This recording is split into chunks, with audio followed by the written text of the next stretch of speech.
The wolf was in his room again. Cale knew before he opened his eyes. He could feel the weight at the foot of his bed, dense and warm and utterly unbothered by the fact that it had no business being there. His small, stone-walled room in the lower east wing of Ashford Castle was not a place that received visitors. It was not a place that received anything, really, except cold drafts in winter and the smell of the kitchen fires that seeped through the walls at dawn. It was a servant's room, an Omega's room. And the enormous silver wolf curled across the end of his wool blanket was not a servant. Cale opened his eyes slowly. The wolf's flank rose and fell, steady, unhurried breathing. Its silver fur caught the faint light from the single narrow window and held it in a way that made the whole animal look like it had been carved from something precious and then simply set down in the wrong place. It was asleep. He stared at the ceiling for a long moment. This was the third time. The first time he had assumed he was dreaming. He had rolled over, tucked himself against the far wall, and in the morning the wolf was gone and the door was still closed, and he had told himself that his mind, worn thin from a long week of hauling water and scrubbing floors, had simply invented something warm to fill the silence. He was good at that, inventing things, filling silence. It was a survival skill more than a talent. The second time, he had been awake when it happened. He had heard the latch on his door lift, a sound so soft he almost missed it. And then the door had swung open with a kind of unhurried confidence that did not belong to anyone who lived in the lower east wing. He had sat up. The wolf had looked at him with pale gold eyes for exactly 3 seconds. Then it had crossed the room, stepped over his discarded boots, circled twice at the foot of his bed, and lowered itself down with a long, satisfied exhale. He had sat in the dark for a very long time, back pressed to the wall, knees pulled to his chest, watching those pale gold eyes drift shut. He had not slept again that night. Not because the wolf frightened him, not exactly, but because something about the whole situation defied every framework he had ever built for understanding how the world worked, and he was a person who relied very heavily on frameworks. And now the third time. 3 was not a coincidence, 3 was a pattern. Cale sat up carefully, moving slowly so the bed did not creak. The wolf did not stir. Up close in the weak morning light it was even larger than he remembered. Its head alone was the size of a small child. Its paws hung over the edge of the mattress. It had managed to arrange itself so that precisely one half of the blanket was pinned under its body, which meant that for the past however many hours Cale had been sleeping with one half of his usual warmth. In winter.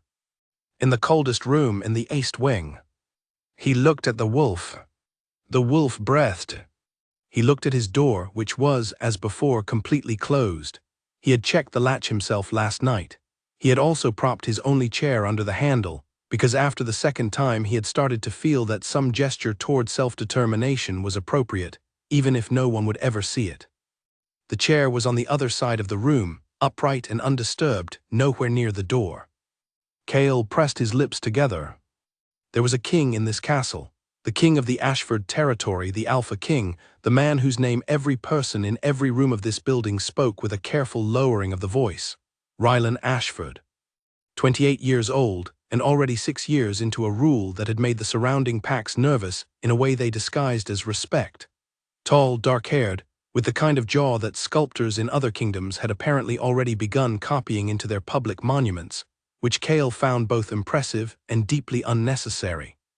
He knew all of this the way servants know things about the people they serve, not because anyone tells you directly, but because information about the powerful sifts down through a castle like dust through old floorboards.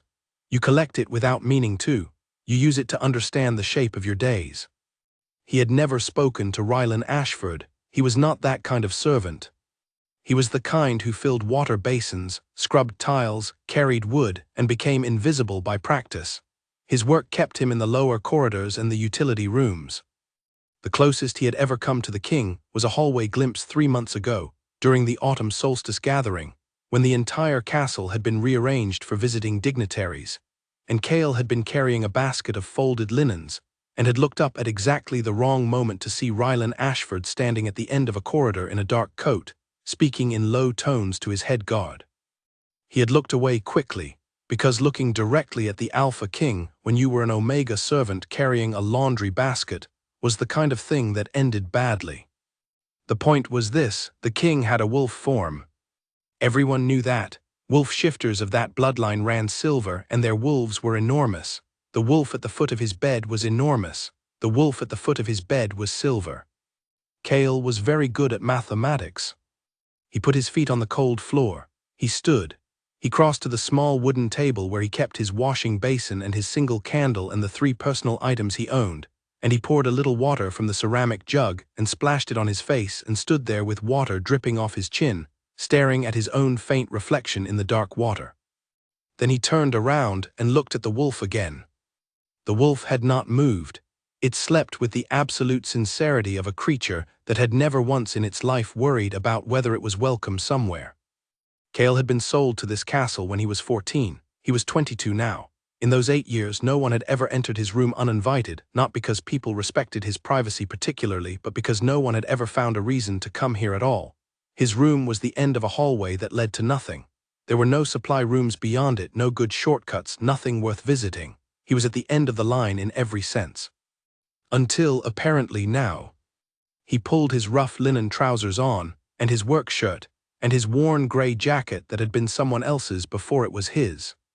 He sat in the chair, not the one that had been moved from the door, the other one, the one near the window, and he folded his hands in his lap, and he watched the wolf sleep and he tried to think. The wolf's ear twitched. It made a small sound in its sleep, a low rumbling thing that was not quite a growl and not quite a sigh, and its paws flexed once briefly, the way dogs' paws did when they were running somewhere in a dream. Cale found himself wondering where it went in those dreams. He stopped that thought immediately. It was not a useful direction. The practical situation was this. A silver wolf, almost certainly belonging to the body of Rylan Ashford, had now entered his room on 3 separate occasions. He did not know how it was getting in. He had checked his window, too small, too high, too thoroughly latched. He had examined his door, no damage, no forced entry. The latch worked perfectly, and the chair trick should have been enough to slow even a large wolf, but the evidence of the wolf's presence was not interested in his theories about latches. The larger practical situation was this, what he was supposed to do about it. He could report it. He entertained this idea for the length of time it took him to imagine himself standing before the castle's steward, a narrow man named Wren who smelled perpetually of pine oil and disapproval, and explaining that the king's wolf had been sleeping in his bed. He let that image sit for a moment, then he discarded it. He could ignore it. This was the option he had chosen for the first 2 occurrences, and it had not resolved the pattern. Ignoring things rarely did, in his experience. It just meant that eventually the thing you were ignoring became large enough that it could no longer be overlooked, and by then you had lost all the advantages of early action. He could leave. He examined this thought with the detached honesty he tried to apply to everything. He could request a room reassignment. He could say the east wing had drafts, which was true, or that the noise from the kitchen vents disturbed his sleep, which was less true but plausible. He could disappear himself to a different corridor. The wolf, presumably, would find its way back to wherever it was supposed to be, and the whole thing would resolve without anyone having to acknowledge it. He was aware, as he turned this option over, that some part of him had already decided against it. He poked at that awareness the way you poke at a bruise, carefully, to map its edges. He did not want to leave. He sat with that for a minute, then he put it away and stood up. The sun was coming up properly now, a pale winter sun that put thin bars of light across the stone floor. He had work to begin. He always had work to begin. 8 years of perpetual motion had made it so that stillness, for Cale, felt like a kind of wrongness, the way silence in a busy kitchen means something has gone wrong. He went to the door and opened it quietly. Then he stopped. He looked back at the wolf. The wolf opened one pale gold eye. They looked at each other across the small room. The wolf's eye was very still. There was something in it that Cale could not name, not quite intelligence exactly, or rather too much intelligence for comfort, a kind of patient, deliberate attention that did not feel like an animal looking at a room. It felt like a person looking at him through a different face. "I have to go to work," Cale said. His voice came out quiet and even, which he was glad about. "You should go back to wherever you live." The eye closed. The wolf's breathing deepened again, settling back into sleep with all the urgency of someone who has nowhere to be and no intention of changing that. Cale went to work. He carried water. He swept stone corridors that had already been swept. He helped the laundryman hang sheets in the indoor drying room because the courtyard was frozen and the sheets were needed by afternoon. He ate a bowl of grain porridge standing up next to the kitchen hearth, because the lower servants' table did not have enough seats for everyone, and Kale was not the kind of person who argued for a seat. He worked through the morning and into the afternoon with the methodical quiet that 8 years had taught him, and he did not think about the wolf. Mostly. He thought about it the way you think about a stone in your boot. Mostly you are walking, mostly you are doing the thing you need to do, but there is this small constant presence at the edge of everything, this awareness that something is not where it ought to be, and eventually you have to stop and deal with it, or the rubbing will become a wound. By afternoon, the castle was running in its usual afternoon rhythms. The Alpha King's schedule, as filtered down through the information that settled in the lower corridors, included a meeting with the territory's border council in the East Hall, then a review of the winter supply reports, then a private dinner with the senior advisors. Busy, fully occupied. The kind of schedule that a king with 6 years of compacted authority on his shoulders moved through with the practiced ease of someone who had learned to stop finding it heavy. Kale cleaned a set of guest rooms that had been vacated that morning. He stripped the beds, replaced the water basins, swept and remade and moved on. He was good at this. He was good at most things that required attention without recognition, effort without acknowledgement, presence without being seen. He was stripping the last set of linens when he heard footsteps in the corridor outside. Not servant footsteps, servants learned to move quietly, it was practically part of the job description, but the footsteps of someone who had never once needed to soften the sound of themselves. Kale went still. The footsteps stopped outside the door. A pause, not a short one. Then the door opened. Rylan Ashford was taller than he had appeared in that corridor glimpsed 3 months ago, or maybe it was just that the guest room was smaller than a hallway. He was wearing a dark gray coat, no crown, the kind of everyday authority that did not need symbols because it had simply become part of how the air arranged itself around him. His hair was dark and slightly disordered, the way it got at the end of a long day. His eyes, when they found Kale across the room, were pale gold. The same pale gold as the wolf's eye, which, Kale thought, confirmed his mathematics. Neither of them spoke for a moment. Kale stood holding a balled-up sheet. Rylan Ashford stood in the doorway. "You're the one in the east lower wing," Rylan said, not a question. His voice was lower than Kale had expected and slightly rougher, as if it had been used hard today and had not quite recovered. "Yes," Kale said, one word, "steady." A muscle moved in Rylan's jaw. He was looking at Kale with a focus that had no casual quality to it, no polite social surface. It was the same kind of attention the wolf had, which perhaps explained why the wolf felt like a person wearing a different face. They were the same person, and apparently this person looked at things directly. "I wanted to explain," Rylan said. Kale waited. "My wolf," Rylan said. He stopped, started again. "There are certain instincts, wolf instincts, they operate independently of the conscious mind. The wolf is drawn to warmth." He paused. "Your room is warm, relative to the rest of the east wing. It is the warmest room in that corridor." Kale looked at him. He let a beat pass, then another. "Of course," he said. His voice was perfectly flat. Something shifted in Rylan Ashford's expression. It was very slight, barely a movement, the smallest tightening around his eyes, the kind that could mean anything and probably meant something specific. "It will not happen again," Rylan said. "Of course, Your Majesty," Kale said. Rylan Ashford looked at him for one more second, and in that second Kale had the distinct and uncomfortable feeling that the king knew exactly how he had said those 4 words, and exactly what he had not said, and that this bothered him in a way he was not prepared to examine in the corridor of a guest room at the end of a long council day. Then he turned and left. Kale looked down at the sheet in his hands. His thumb was rubbing a small circle against the fabric. He made it stop. He finished stripping the room. He bundled the linens. He carried them down to the laundry and deposited them in the correct basket with the correct note about the room number and the date. He did it all in the same steady, methodical way that 8 years had made into something that lived in his body more than his mind. But the walk back to the lower east wing that evening, as the castle settled into its night sounds, the distant kitchen cleanup, the changing of the door guards, the creak of old stone, he thought about pale gold eyes and the patience in them, and the way the wolf had gone back to sleep without any apparent concern about anything. He was not afraid. That was the thing that kept coming back to him. He sat on the edge of his bed in the dim room with his hands loose in his lap, and he pressed at that fact the way he had pressed at the bruise of not wanting to leave, carefully, to understand its edges. The king's wolf had been sleeping in his bed. The king himself had appeared in a doorway with an explanation that explained nothing. And Cale, who had spent 8 years becoming so small and so quiet that people's eyes slid past him in corridors, was not afraid. He was something else, he could not name it yet. He put his candle out. He lay down. He pulled the 1.5 blankets over himself. He had the other half back now, since the wolf was not here, and he stared at the dark ceiling, and he listened to the night sounds of a castle that had no particular interest in him, and he wondered in a careful and controlled way whether the king had actually been telling the truth about the warmth. He was almost certain he had not. He was almost certain, the king was almost certain of that too. He closed his eyes. In the morning he would check the chair, he would see if it had moved.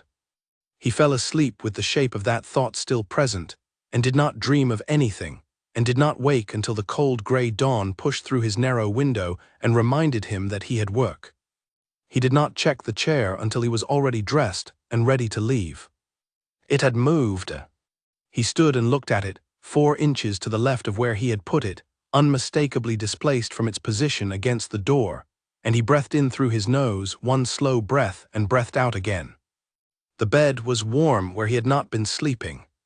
He touched it once with the back of his hand. Then he went to work. The official explanation lasted exactly 4 days. It lasted 4 days because the wolf came back that same night, and the night after, and the one after that, and by the 4th morning Cale had stopped checking the chair. The chair had accepted its new purpose with the philosophical calm of furniture that has no say in the matter. The king's explanation, warmth, instincts, east wing drafts, all perfectly reasonable, not personal, please proceed with your day, had been delivered with the confidence of a man accustomed to his explanations being accepted. And Cale had accepted it. He had said of course in the way that a person says of course when they mean something that is not of course at all, and Rylan Ashford had left, and the next 12 hours had felt almost normal. And then, at the deepest point of the night, the latch had lifted again. Cale had been awake. He had not been trying to be awake. He had simply found that sleep required a kind of mental stillness that had been unavailable to him since a tall man with pale gold eyes had appeared in a doorway and offered him the least convincing explanation he had heard in 8 years of collecting information, the way carpets collect dust. He had listened to the door open. He had listened to the footsteps, soft, 4-pawed, enormous, cross the stone floor.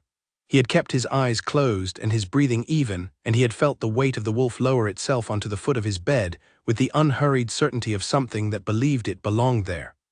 He had spent most of that night staring at the inside of his eyelids.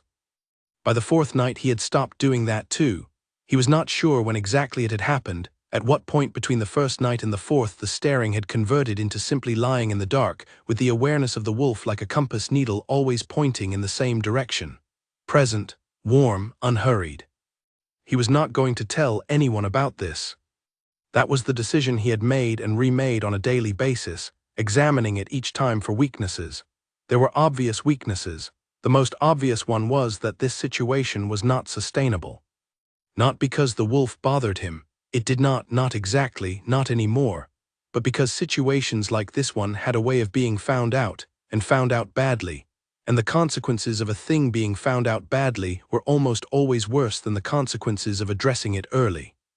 The difficulty was that addressing it directly required addressing it with Rylan Ashford, and his one conversation with Rylan Ashford had ended with the king offering him a fiction, and Cale was not sure what you did with a fiction from a king.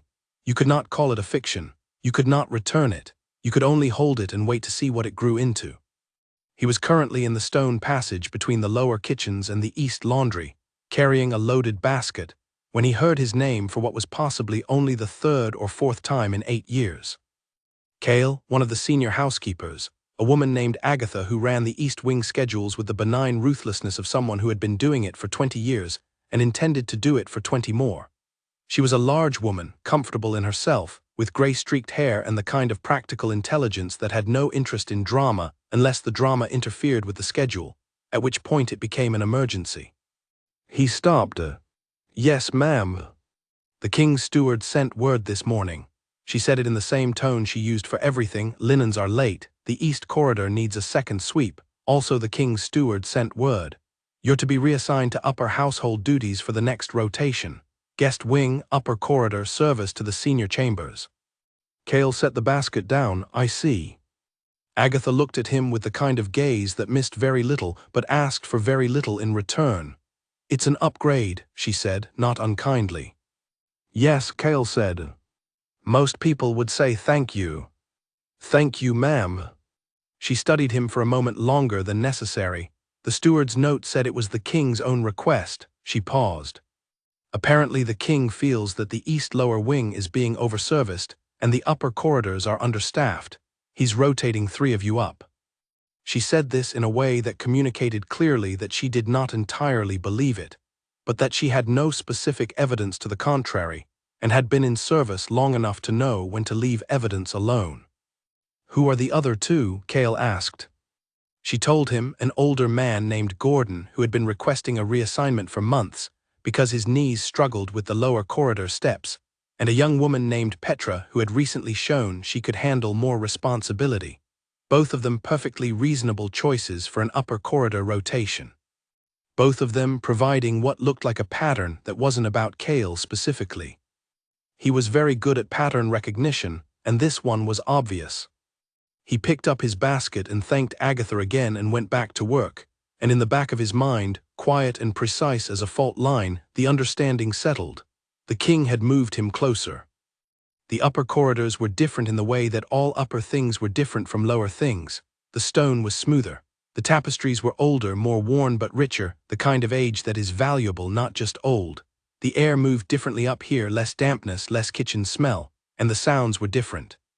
Down in the lower East Wing, the sounds were practical sounds, water running, wood being stacked, people moving through the work of keeping a building alive. Up here the sounds were more deliberate. Voices in rooms, boots on stone, the occasional ring of something being set down on a good table. And it was warmer. Cale noticed this on his first morning in the new rotation, moving through his assigned rooms with the attention that had always made him quiet and efficient, and therefore largely invisible to the people who lived in the places he cleaned. The upper corridors were genuinely warmer. There were more hearths, they were lit more often, the walls were thicker, the windows better sealed against the January cold. He thought about the King telling him that the East Wing was warmer than the rest of the castle. He thought about how the East Wing was, in fact, the coldest part of the castle. He thought about these 2 facts together, and the thought was so dry and complete that he would have laughed if he were the kind of person who laughed. He was not. He was the kind of person who filed things away with careful precision and continued sweeping. He did not see the King for 5 days after the reassignment. He caught glimpses, the way you catch glimpses of anything that large and purposeful moving through the same building as you, a shape at the end of a corridor, a back disappearing through a door, the sound of that confident stride in a hallway adjacent to the one you happen to be in. Never direct, never the pale gold eyes. The wolf came every night. He had started leaving a small amount of space at the foot of the bed, not deliberately, or at least not deliberately enough that he would have admitted it if pressed. He simply did not arrange himself quite as far down the mattress as he usually did. It was a minor adjustment. It was not an invitation. It was practical. On the 6th day he was in the upper East Corridor, replacing the candles in the wall sconces, a quiet, methodical task that required a small stepladder and produced a pleasant candle wax smell that he liked, though he would not have told anyone that either, when he heard a door open to his right and understood by the sound of the footsteps that it was Rylan Ashford. He kept replacing candles. He was near the top of the ladder. He did not look. The footsteps stopped. "You're in the upper corridor now," Rylan said. Not a greeting, not unkind, just a fact dropped into the air between them and left there. "Yes," Cale said. He fitted the new candle into the bracket and checked that it sat level. "The steward reassigned 3 of us. I was one of them." A pause from below him. "Is the work suitable?" He looked down at that, because the question was strange enough to warrant a look. Rylan Ashford was standing at the base of the ladder, not quite looking up but not looking away either, his hands behind his back in the posture of someone who had learned to stand as though they were relaxed. "Yes," Cale said, "the work is the same. The corridors are different." "Warmer," Rylan said. Cale held his gaze. Yes, much warmer than the east lower wing. Nothing in Ryland's face moved, but something behind his eyes did. That same faint shift, the kind that had no name but had weight. Good, Ryland said, that's good. He stood there for one more moment. Cale waited. My wolf, Ryland began and then stopped. He tried again. I've instructed it to stay in the royal chambers. I understand, Cale said. The instinct is being managed. Of course, Your Majesty. 3 seconds of silence. Ryland's eyes stayed on him the way no one's had in a long time, without sliding away, without the practiced invisibility that most people extended to people like Cale as a kind of social reflex. He looked at him the way you looked at something you could not quite figure out, and were not willing to stop trying. You're very calm, Ryland said. It came out different from everything else he had said, lower, less structured, as if it had gotten out before he could dress it in appropriateness. Cale considered this. Should I not be? Ryland opened his mouth, closed it.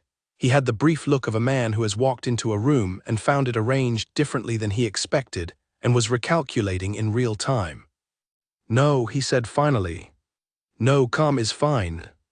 He turned and walked back down the corridor and went through the door, and the sound of his footsteps diminished in the way that all sounds diminished in this castle. Gradually, absorbed by stone that had been absorbing sounds for centuries and was in no hurry to give them back. Cale looked at the candle in his hand. He was holding it so tightly that the wax had left a small print against his palm. He fitted the candle into the last bracket. He climbed down the ladder. He moved it to the next sconce and climbed back up and continued, because the work did not care about pale gold eyes or the temperature of corridors or the precise mechanics of how a wolf could know which room in a castle was a particular person's room. That night at the foot of his new bed, a slightly longer bed in a slightly wider room, with 2 windows instead of 1 and a hearth that actually worked, the wolf came. It came earlier than usual. He was still awake, sitting on the edge of the mattress in the way he often sat in the evenings, doing nothing in particular, with a quiet that was not emptiness but more like the condition that existed when all the day's noise had been put away in the right places. He heard the latch.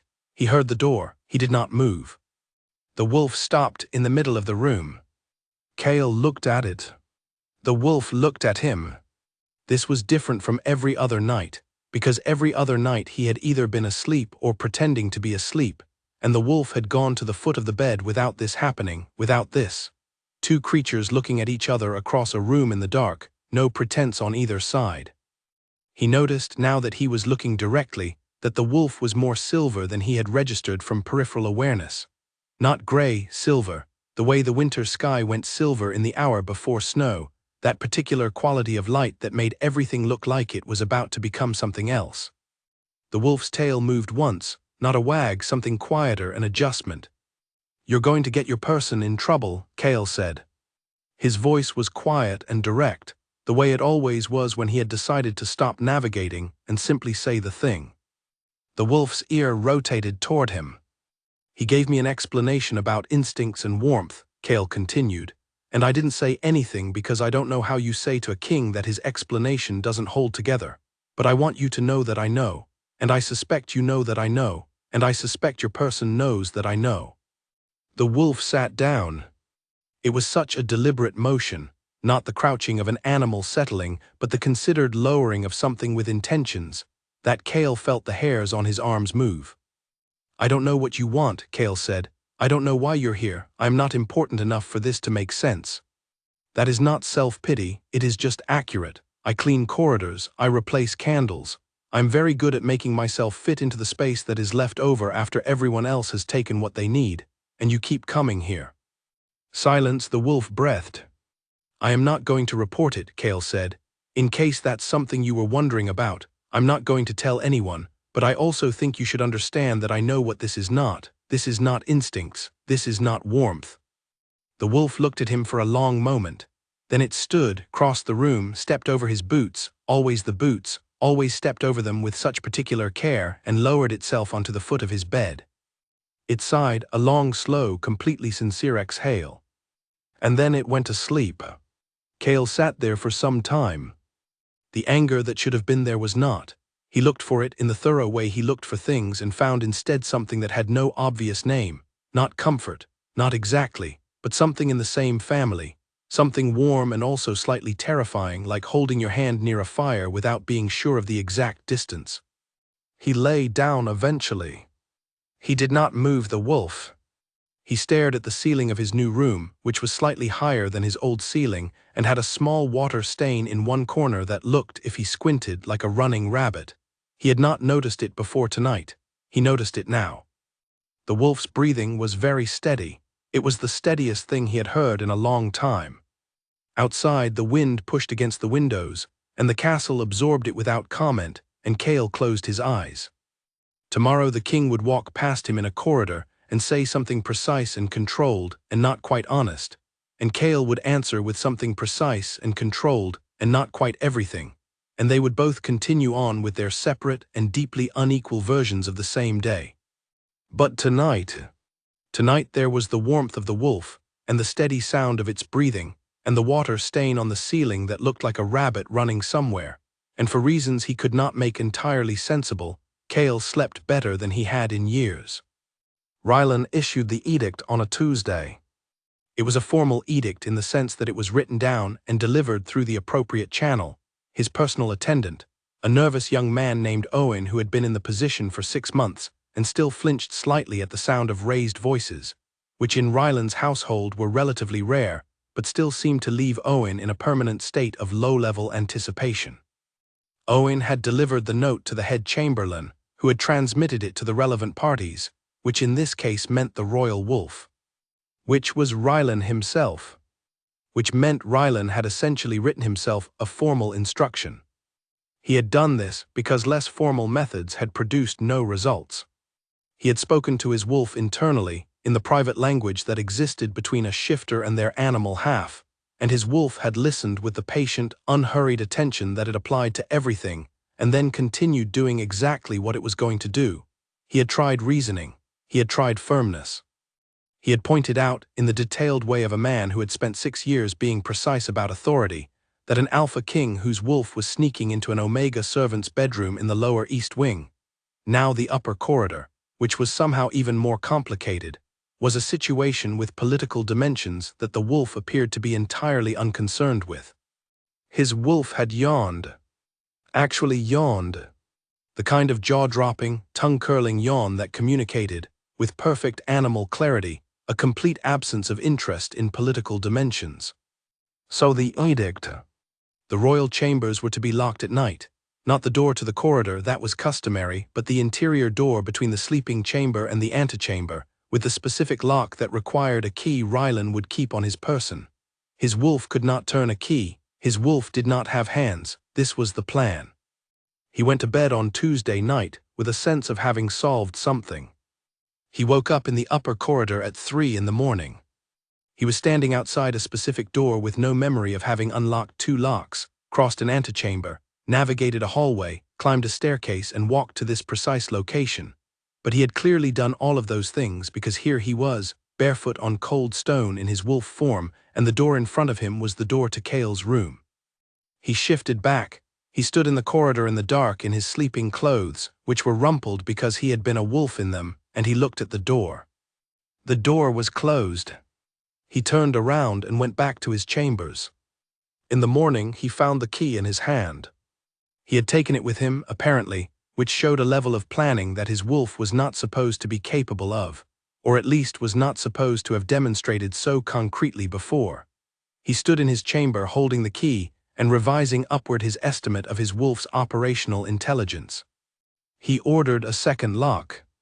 His carpenter, a stolid man named Harold who had worked in the castle for 30 years and had long ago stopped being surprised by anything his employers asked of him, installed the second lock without comment. It was a different kind of lock from the first, a bolt mechanism that required 2 hands to operate and was set at shoulder height, which a wolf did not have shoulders for and could therefore not reach. Wednesday night, Rylan went to bed at 11. He woke at 2:45 in the courtyard, outside the upper east wing entrance. He stared up at the windows. He identified, by process of elimination and uncomfortable familiarity, which window was Cale's. He went inside. He was fully human by the time he reached the upper corridor, moving quietly through the sleeping castle with the particular alertness of someone whose alertness had come back online mid-journey and was now trying to reconstruct the journey. He had been a wolf. He had gotten out of the royal chambers. He had gotten through the courtyard. He had found the upper east wing entrance. He had not gone through the door.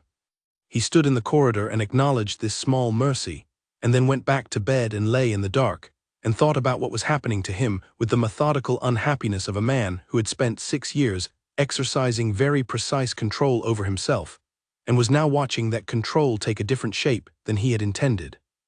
On Thursday morning he called his carpenter back and asked about a third lock. Harold looked at the 2 existing locks and then looked at the door and then looked at Rylan with the expression of a man who has been building things for 30 years and understands structural realities. "It's a door, Your Majesty," Harold said. "It opens. That's what doors do." "I need it to not open." Harold looked at the hinges. Then he looked at the wall around the hinges. Then he scratched the back of his neck. "I could reinforce the hinges," he said. "But if something is hitting the door hard enough, the hinges won't be what goes." "What will go?" "The wall, Your Majesty." Rylan looked at the wall. It was a good wall. It had been a good wall for approximately 200 years. He felt a specific kind of reluctance about being the Alpha King who lost a wall. "Reinforce the hinges," he said. Harold did. Thursday night Rylan locked both locks, checked the hinges, and went to bed with the reasonable expectation that he had constructed an adequate system. He woke up in the upper corridor at 2:30. There was plaster dust on his fur. He sat on the cold stone floor in his wolf form and looked at his paws, and then looked in the direction of Cale's door, which was perhaps 8 feet away, and he sat with the absolute honesty that came easiest in the dark, and in a body that did not have the same relationship with pride as the body he spent most of his time in. He wanted to go to that door. Not the wolf, him. Both of them, the wolf and the man and whatever lived in the space between them, the part that was Rylan Ashford in a way that could not be divided into man and animal, the part that had been king for 6 years, and before that a boy for 22 years, and at no point in either stretch of time had it wanted something this simply. He was aware that this was a problem. He was aware of it in the way that a river is aware of being full, not as a decision, but as a fact about its own nature, pressing against everything it touches. He shifted, he stood in the corridor, human and barefoot and rumpled, and he turned around and went back. In the morning he found 3 things: plastered dust on his sheets, a cracked wall panel in his antechamber, and a note from Harold that had been slid under his door which read in Harold's precise and pragmatic handwriting, "The third lock will not help. Suggest a different approach." He held the note for a long time. Then he went to the window. Below in the courtyard, the morning work of the castle was beginning, carts moving, the stable hands crossing with their buckets. He watched with the abstracted gaze of someone who is looking at something without seeing it, because what they are actually doing is thinking. He thought about the previous week. He thought about Cale standing at the top of a small ladder, replacing candles, and looking down at him with those dark, direct eyes that did not do what most people's eyes did around Rylan Ashford. Most people's eyes found a middle distance and settled there. They looked near him or past him, or at a neutral point approximately 1 inch to the left of his ear. The palace had an entire unspoken vocabulary of ways to look at the Alpha King that did not constitute looking at him. Cale had looked at him. He had said, of course, in a tone that meant something else entirely, and he had not looked away, and when Rylan had said he was calm, he had responded with a question, "Should I not be?" As if he was genuinely interested in the answer and was not afraid of any direction the answer might go. Rylan had met envoys and lords and visiting alphas from 6 territories. He had negotiated trade agreements and resolved border disputes and sat in councils where the air was thick with strategies and counter-strategies. He was not easily unsettled. He had worked hard at not being easily unsettled because being the Alpha King required a version of himself that was always slightly further from the edge than anyone else in the room. He had been unsettled by an Omega servant saying, "Should I not be?" at the top of a ladder. He let the note from Harold fall to the desk. He did not order a 4th lock. He spent the day in meetings, 3 of them back-to-back, covering territory water rights, the winter trade route negotiations with the northern packs, and a complicated dispute about the breeding records that had come from the eastern settlements, and required the kind of patient untangling that Rylan was usually very good at. He was less good at it today. He caught himself twice starting a question he had already asked, and once looking out the window during a presentation about route maps in a way that his advisor, a careful woman named Constance, who had been his father's advisor before she was his, noticed with one small raised eyebrow that she said nothing about. Constance said nothing about most things. It was one of her better qualities. After the last meeting, he went to his chambers and changed and stood in front of the cracked wall panel in the antechamber and looked at it for a moment. The wall had given before the locks had. Harold had been right about that. He put his hand flat on the cracked plaster. The crack ran from the corner of the door frame up and to the left, the kind of crack that happened when something large and determined had put its full weight against a door and pushed. His wolf weighed in shifted form something approximating 220 pounds. He knew this because the castle physician had weighed him once as part of an annual health review and had written it down in his notes with the detached efficiency of someone who weighed things for a living and had no feelings about it. 220 pounds of wolf, focused entirely on a single direction, had taken out 2 reinforced hinges and part of the surrounding wall. He stood in the antechamber. He stopped ordering locks. The thing about it, the thing he kept returning to, the thing that sat at the center of every thought about Cale like a stone in a current, was that Cale was not afraid. Every person in this castle was afraid of him in some register or another.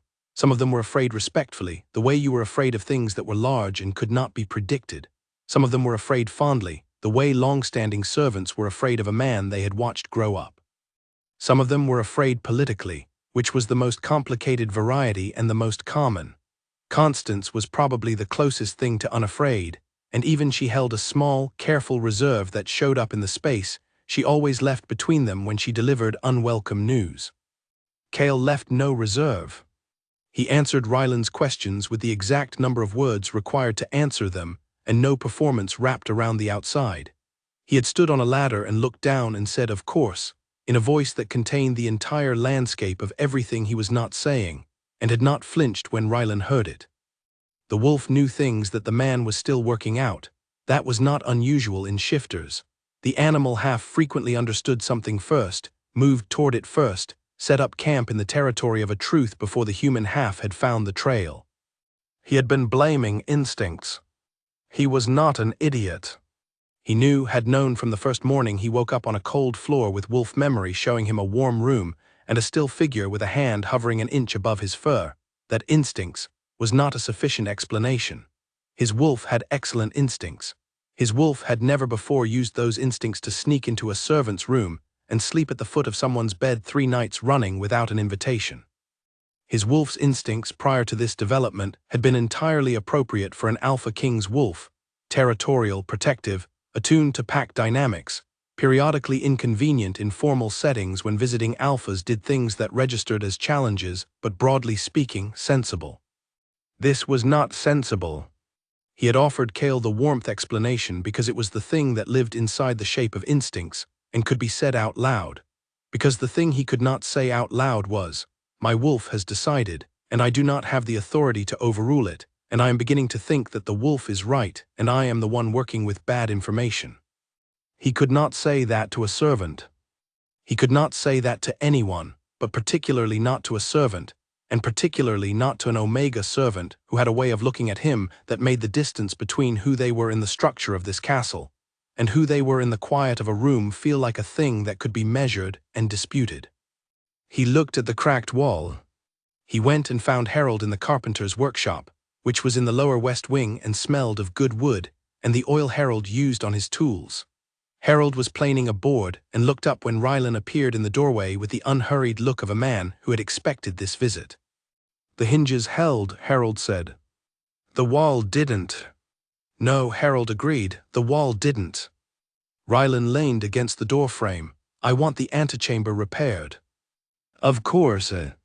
No additional locks." Harold went back to his planing. "Good decision, Your Majesty." Rylan looked at him. Harold did not look back up. His plane moved steadily along the grain, smooth and even, producing a thin curl of wood that fell to the floor in a graceful arc. "Harold, Your Majesty, how do you know it's a good decision?"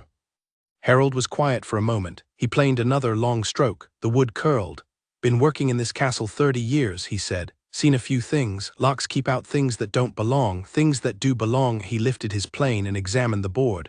They find their way in. That's just how it goes. Ryland stood in the doorway.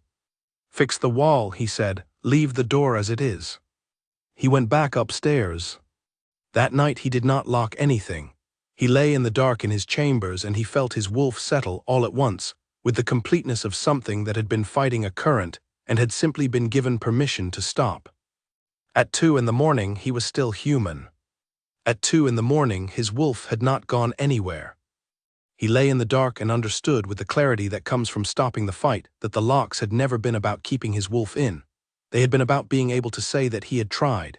They had been about the version of this story where he could stand in front of anyone, himself included, and say that he had made every reasonable effort, that the wolf had defied him, that instincts were powerful and imperfectly managed, that this was not something he had chosen. He stopped trying to say that to himself. He had not chosen this the way you do not choose most of the things that are true about you. But he was not fighting it either, not really. Had not been fighting it from the first morning. He found himself on a cold floor with the memory of warmth showing him a direction. He fell asleep at 3. He woke in his own chambers at dawn, human, undisturbed, with the quiet sense of having made a decision by not making one. He called Owen in. Tell the carpenter the antechamber work is fine as it is, he said. The repair can wait. Owen made a note, and the additional locks. No additional locks. Owen made another note. His pen paused. Should I note the reason for the steward's records?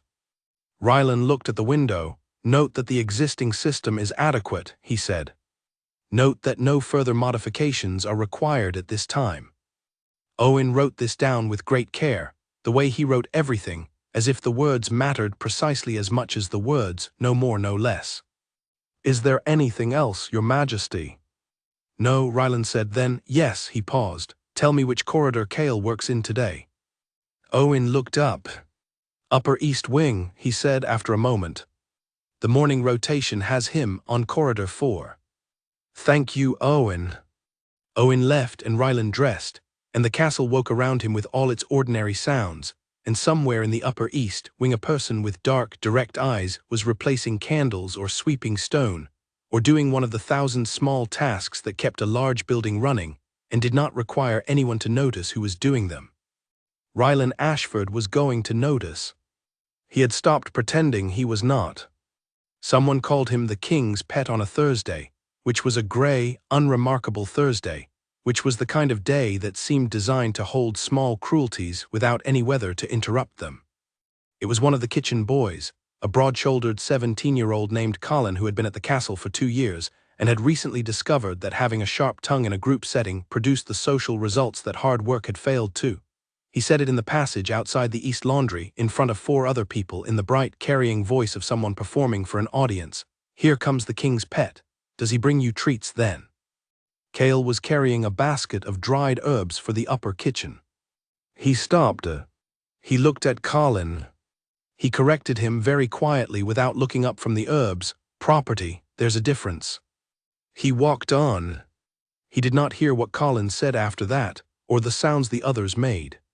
He had learned very early that giving those sounds attention was what gave them weight, and that weight was exactly what they were looking for. He walked to the upper kitchen, delivered the herbs, signed the inventory record, and went back to corridor 4. He did not think about it. He thought about it constantly for the rest of the day. Not the word, not Colin's voice, which was easy to discard because Colin was 17 and frightened and had confused cruelty with confidence, which was a common confusion in people who had not yet had enough happen to them to know the difference. What Cale thought about was the accuracy of the correction he had made. Property, there's a difference. He had said it because it was true, and because it closed the conversation, and because he had learned that the shortest possible response to public cruelty was almost always the most effective one. But it was also true in a way that he carried in his body like a person carries an old break in a bone, not painful, not anymore, not exactly, but present. A density in a specific place that didn't announce itself until you moved in a particular direction, and then there it was, the shape of an old thing. He had been 14. He had been property since before he could name it as such, because the pack he had come from had never found another word for what an Omega born with no distinguishing gifts was. Not unloved, exactly. His parents had not been unkind people. But a pack with limited resources and a strict understanding of value was not a pack that found ways to keep what it could not use. And at 14, Cale had been old enough to understand the transaction and young enough to have no alternative to it. He had come to Ashford Castle with a letter of introduction from his pack leader and a pack leader's seal on the documentation, and he had been received by the steward and assigned quarters and put to work the following morning. The castle had not been cruel to him. The castle had been indifferent to him, which was a different thing and in some ways a better one. Indifference was navigable. You could work with indifference. You could become so efficient and so invisible within its framework that the indifference became a kind of shelter, a place no one bothered to look. 8 years of that, 8 years of learning which corridors to avoid when the senior staff were in difficult moods, which tasks to volunteer for to build the kind of low-level goodwill that kept you safe without making you visible. 8 years of collecting the fine-grained information that moved through a building like water through old stones slowly, unnoticed, arriving at the lowest points with perfect reliability. He knew which advisors drank too much at the winter councils. He knew which senior servants had relationships that the castle's social structure would not have approved of.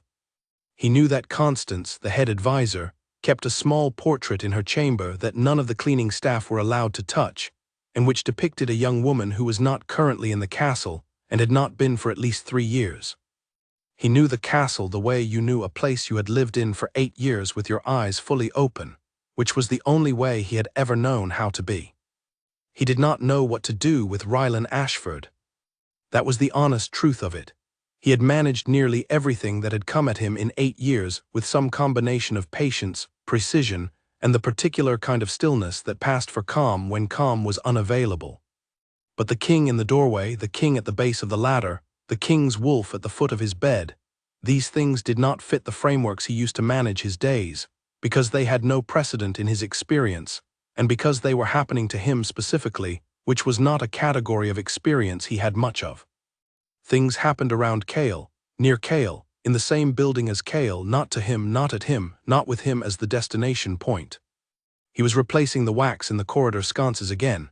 It was a weekly task, and he had taken it on himself because it gave him something to do with his hands that moved him through the corridor at a pace that allowed thinking without looking as though he was thinking. When Agatha appeared at the far end of the hall and walked toward him with the particular stride that meant she had news and had decided he was the correct recipient. "There are rumors," she said when she reached him.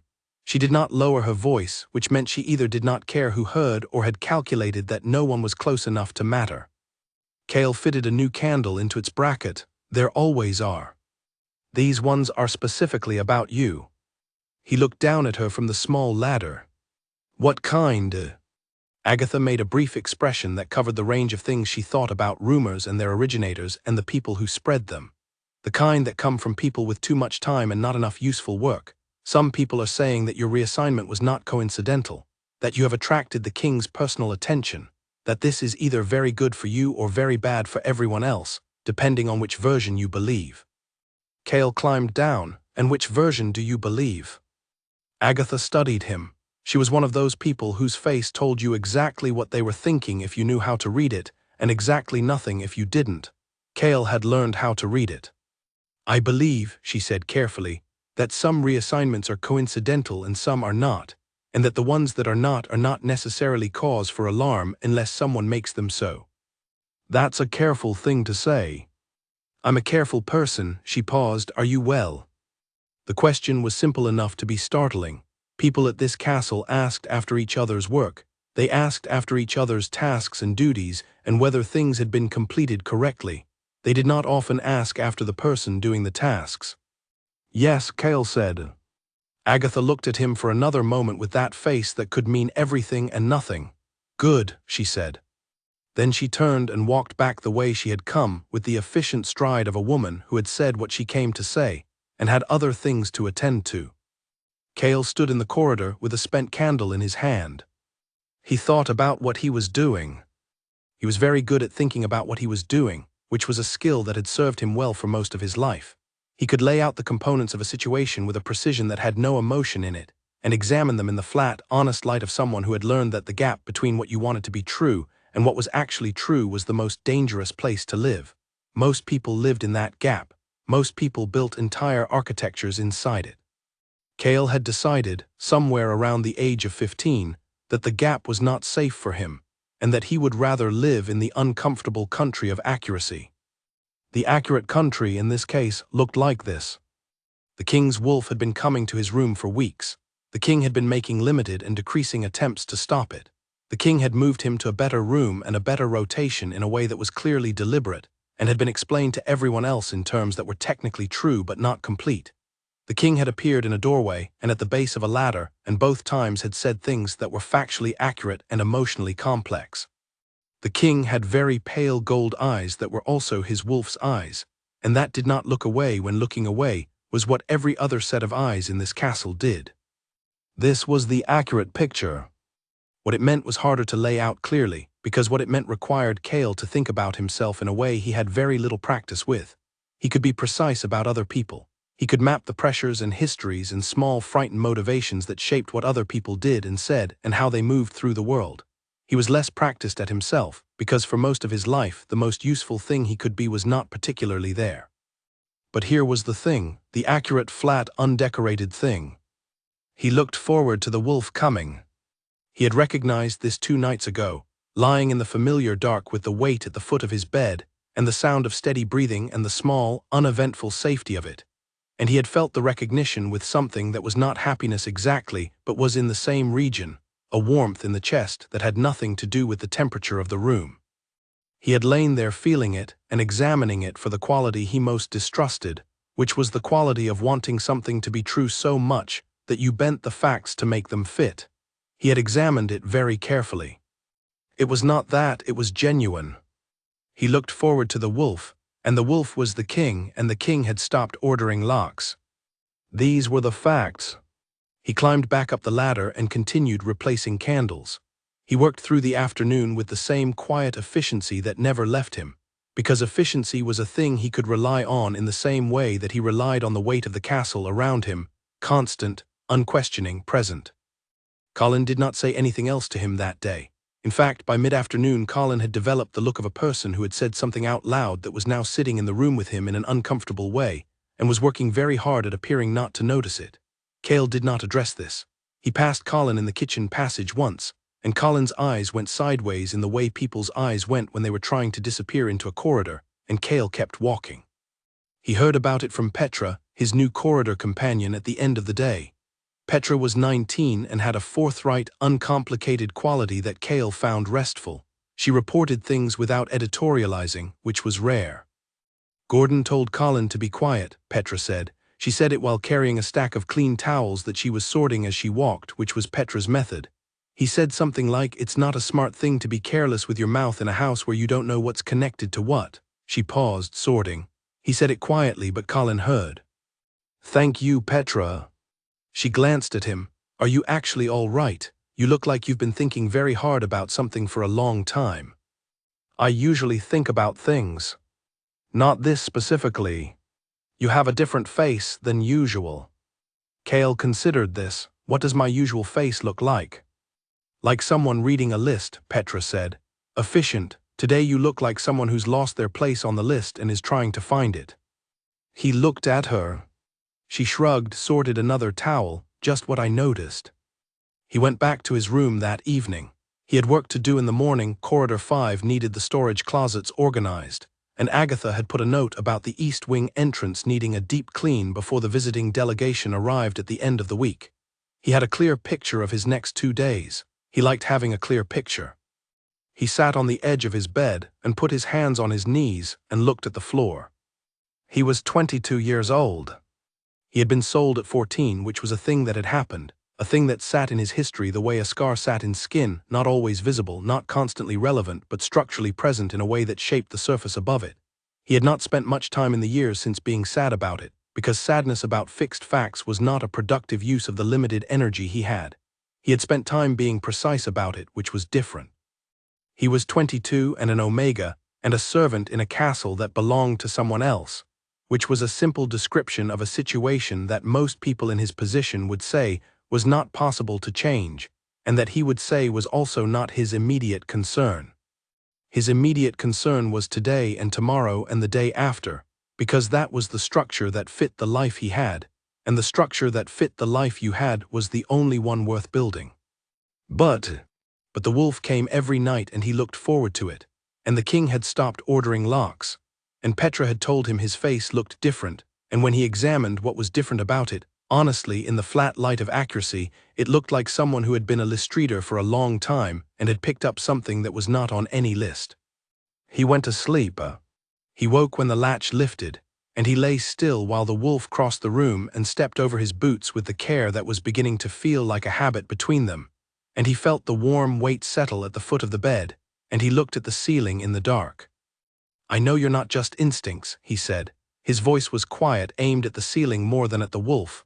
"And I know you're not just warmth. I know that you know where my room is and that you went there before I moved and you came here after I moved and you came here specifically. Both times." The wolf was quiet. "I'm not frightened," Cale said. "I want to be clear about that. I am not frightened of you. He paused, tried to put something true into words, which was always the harder part. "I'm trying to understand what to do with what I know. Because what I know is that something is happening, and it is happening toward me, and I have not had much practice with things happening toward me." The wolf shifted slightly, the mattress adjusted. "I think," Cale said, to the ceiling, to the dark, "that you might be trying to tell me something, and I think your person is trying to figure out how to say the same thing in the language where it makes sense, and I think that's going to take him some time." A pause. "I can wait," Cale said. "I'm patient, I've had a lot of practice." He turned on his side. The wolf's breathing was steady and slow and completely present, and Cale closed his eyes and did not dream of running away, and did not dream of anything small, and slept until morning. Dawn came in gray and slow, the way January dawn in Ashford arrived, not brightly, not with any announcement, just a gradual lightening that crept through the upper corridor window and laid itself across the stone floor like something too tired to stand up. Cale felt it before he opened his eyes. He felt the light and he felt the cold edge of the air, and he felt the familiar weight at the foot of his bed, and then he opened his eyes and Rylan Ashford was sitting on the floor. Not the wolf. The man. He was sitting with his back against the wall at the foot of the bed, his long legs stretched in front of him, wearing a dark shirt untucked over sleeping trousers, barefoot on the cold stone with a total absence of concern about the cold stone. His hair was disordered in a way it never was during the day, not artfully but just naturally, the way hair was when you had been lying down and then sat up and had no particular reason to arrange it. He was not asleep. He was awake, staring at the thin strip of gray light under the window, with the settled stillness of someone who had been awake for some time. He had not noticed Cale open his eyes. Cale stayed very still and looked at him. There was something different about Rylan Ashford when he was not inside his role. The role was visible when it was on him, the way weather was visible even when it was clear weather. It occupied the air around him, it shaped how rooms arranged themselves, it was the organizing principle of every space he entered. Without it, or with it stripped back as it was stripped now in the gray morning light of a servant's room, barefoot and unguarded, he looked simply like a person. A tired one. Cale could see it in the set of his shoulders, not slumped but carrying something, and in the line around his jaw that came from holding it still for a long time. He was looking at the window with an expression that was not performing anything for anyone, just existing in a moment before the day had claims on him. Cale breathed in slow and quiet. Rylan turned his head. They looked at each other. 3 seconds, 4, no one pretended to have just noticed. "You're not the wolf," Cale said. Rylan's mouth moved slightly, not quite a smile. "No." "You shifted back before I woke up, usually." "Yes." The honesty in that one word was simple and total, not an explanation, not an excuse, just yes, confirming something they both already understood. Cale sat up. He moved slowly, because moving suddenly seemed wrong, not out of deference, but out of the feeling that this moment was made of something fragile, not in a sentimental way, but in the way that things were fragile when they were real, when there was no performance holding them up. He reached for his jacket on the peg beside the bed. He put it on. His feet found the floor. "Are you cold?" he said. Rylan looked down at his bare feet on the stone, a little. Cale stood. He went to the small table. He had water in the ceramic jug from last night. He set it over the small heating stone he kept in the corner, a practical device, meant for warming wash water, not much bigger than a flat brick but enough to take the edge off things. He found the tin with the dried leaf mixture Agatha had pressed on him weeks ago. "You're too thin, and you don't sleep enough in here." And he measured out a portion and set it in the chipped cup that was the only cup his room contained. He was aware of Rylan watching him do this. He was aware of it in the way you were aware of weather, as a constant condition rather than an event. He did not perform it. He made the tea because it was cold, and there were 2 people in the room, and one of them had bare feet on January stone. "You don't have to," Rylan started. "I'm making it for myself," Cale said, which was not quite true but was the shape of truth that fit the moment best. He looked at the heating stone. "If you don't want any, you don't have to have it." Silence, not uncomfortable. "Thank you," Rylan said. Cale listened to the small sounds of the water beginning to warm. Down the hall, he could hear the distant early noise of the castle waking, the kitchen beginning, a door somewhere, the particular creak of the 3rd step on the upper east staircase that happened every morning when someone was the first to come up it. The world was starting without them in here, as it would. As it always did. "I stopped sleeping well 3 years ago," Rylan said. Cale looked at him. Rylan was looking at the floor between his feet. He said it in the tone of someone offering information, not performing confidence, not framing it as power, just saying a true thing. "My father died. There was a border conflict I handled badly and fixed eventually, but the year of fixing it took something I haven't gotten back. There was a council vote that went wrong and I had to spend 8 months repairing it." A pause. "I'm not telling you this for sympathy." "I know," Cale said. "My wolf started coming here about a month after I stopped sleeping, before you noticed, before you were in this corridor." He looked up from the floor. "I didn't know where it was going. The first time I followed the wolf memory back and saw you, I thought." He stopped, reorganized. "I told myself instincts." "I know that too," Cale said. The water was warm enough. He poured it over the leaf mixture and let it steep. The small room filled with the particular smell of it, green and slightly bitter and familiar to him now after weeks of the same routine. He let it steep for the right amount of time, which was 4 minutes, which he tracked by habit. Then he poured it and he brought the cup and set it on the floor next to where Rylan was sitting. Then he sat down. Not on the bed, on the floor. On the other side of the cup, his back against the wall the same way Rylan's was, his legs stretched out, his own bare feet similarly untroubled by the cold stone now that there were 2 of them being untroubled by it. Rylan looked at him. Cale looked at the window. "You're not going to make this easy," Rylan said, and it was not an accusation. It was something like recognition. "No," Cale said. A pause. "Good," Rylan said. He picked up the cup and drank, and Cale could tell by the slight change in his breathing that the warmth of it was something he had needed, though he would not have asked for it. "The wolf sleeps easily here," Cale said. "Yes. Does it sleep easily in its own chambers?" "A bit less so." Cale nodded, looked at the window. The grey light was getting thicker, less thin. True dawn was coming, the kind that made the stones turn from black to dark brown to the particular warm grey they were in daylight. "I sleep better when the wolf is here," Cale said. He said it to the window because the window did not require anything back. "I noticed about a week in. I tried not to notice because it seemed like a dangerous thing to notice, and I spent some time arguing with myself about whether what I was noticing was real or whether I was finding comfort in the most available thing because I was cold and the east wing was lonely. But I'm honest with myself, it's a rule." He paused. It was not about availability, it was specifically about the wolf. He heard Rylan breathe. "Which is also you," Cale said. "Which I think you know that I understand." The silence that followed was different from other silences. It had the quality of 2 people in the same room arriving at the same fact from different directions, and the fact being large enough that arriving at it required a moment before either of them could stand next to it comfortably. "I don't know how to do this," Rylan said. "Do what specifically?" This, whatever this is." He looked at the cup in his hands. "I know how to issue edicts. I know how to run councils and negotiate agreements and make decisions that affect many people at once and live with the ones that go wrong. I don't know how to be in a small room with someone on the floor at dawn and say the thing that is actually true." Cale turned and looked at him. Rylan was looking at the cup. He was, in this light in this morning, more human than any version of himself that Cale had encountered. The authority was still there, it was structural, it was bone-deep. It was not a thing he put on and took off, but it was not the loudest thing in the room. The loudest thing in the room was the fact that he was uncomfortable, genuinely, vulnerably uncomfortable, and was not hiding it. "You're doing it now," Cale said, "saying the thing that's actually true." Rylan looked up. "You just said you don't know how," Cale said. "That is a thing that is actually true, you said it." Something happened in Rylan's expression. A small release of some tension Cale had not noticed until it was gone, a faint unclenching behind the eyes. "That's a very logical way to look at it," Rylan said. "I'm usually logical." Yes, a pause that was almost an exhale. "You're annoyingly logical."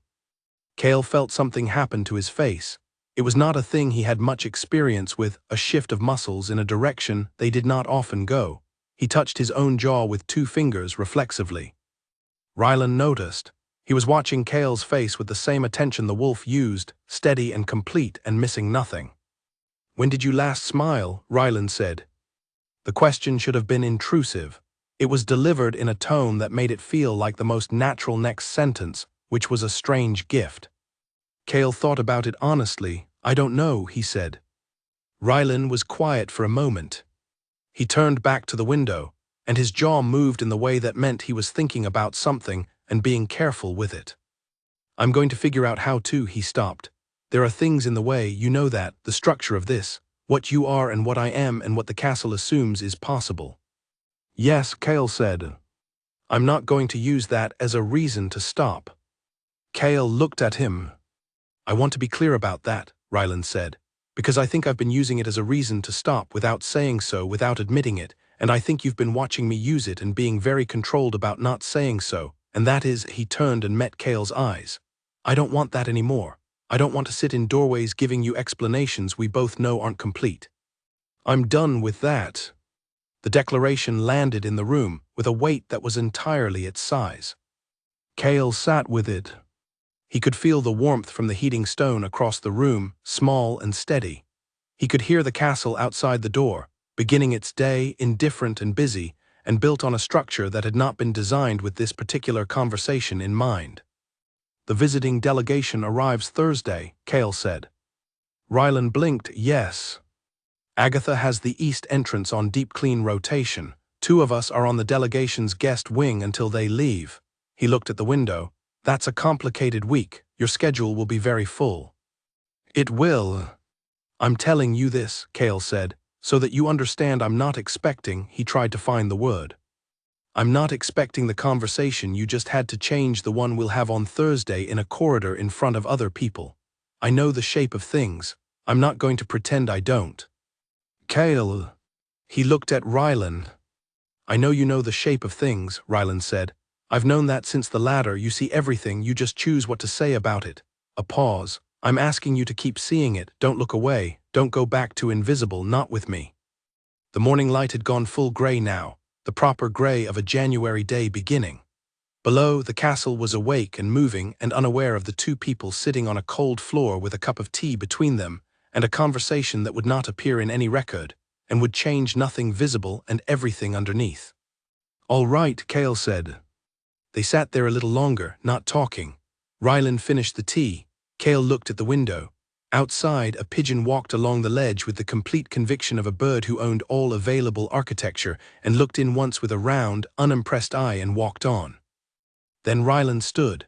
He moved carefully, the way people moved when a room required it, and he straightened his shirt, which helped his appearance not at all because it was sleeping clothes on a January morning, and Cale stood too, and they were suddenly at the same height in the small room and closer than they had been in either of the previous corridor conversations.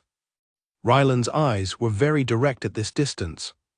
"I'll have Owen bring blankets for the floor," Rylan said. "If I'm going to sit on it." "The floor is fine," Cale said. "You've been on cold floors, I've been on cold floors. No one has to be on cold floors at dawn." Cale thought about arguing and decided not to. "Thank you," he said. Rylan went to the door. He stopped with his hand on the latch. "My name," he said, "when we're here, just Rylan." A pause. "I'll think about it," Cale said. Not a yes, not a no, the honest answer. Ryland turned his head and looked at him, and for a moment the corner of his mouth did something that on anyone else's face would have been unambiguous. On him it was careful and also completely sincere. Then he opened the door and went out, and his footsteps moved down the corridor with somewhat more care than their usual confidence, the footsteps of a man navigating a sleeping castle in bare feet, and Cale listened until they diminished, and then sat back down on the floor. He sat there for a long time. The heating stone was still warm. He put both hands flat on the floor on either side of him, and felt the cold stone and the faint warmth from the stone in the corner, and the particular quality of silence that existed in a room after something significant had happened in it. Not empty silence but full silence, the kind that was made of everything that had just been said. He thought about the face he made, the one that wasn't a smile and was also not a smile. He thought about just Rylan and the care with which it had been offered. He stood up, he got dressed properly, he made his bed with the neatness of long habit. He picked up his schedule notes for the day and looked at them and felt them make sense in the practical way that daily tasks always made sense, sequential, achievable, specific. He went to work, and all day under the work like a stone under running water, smooth and present and not going anywhere. There was the warmth of a cold floor at dawn and a cup of tea and a pair of pale gold eyes looking at him and saying, "Don't go invisible, not with me." He had been invisible for a long time. He thought he might be ready to stop. The delegation from the Western Ridge arrived on Thursday with 6 horses, 12 people, and a problem Rylan had been expecting for approximately 4 months. The problem's name was Lord Gareth Sauls.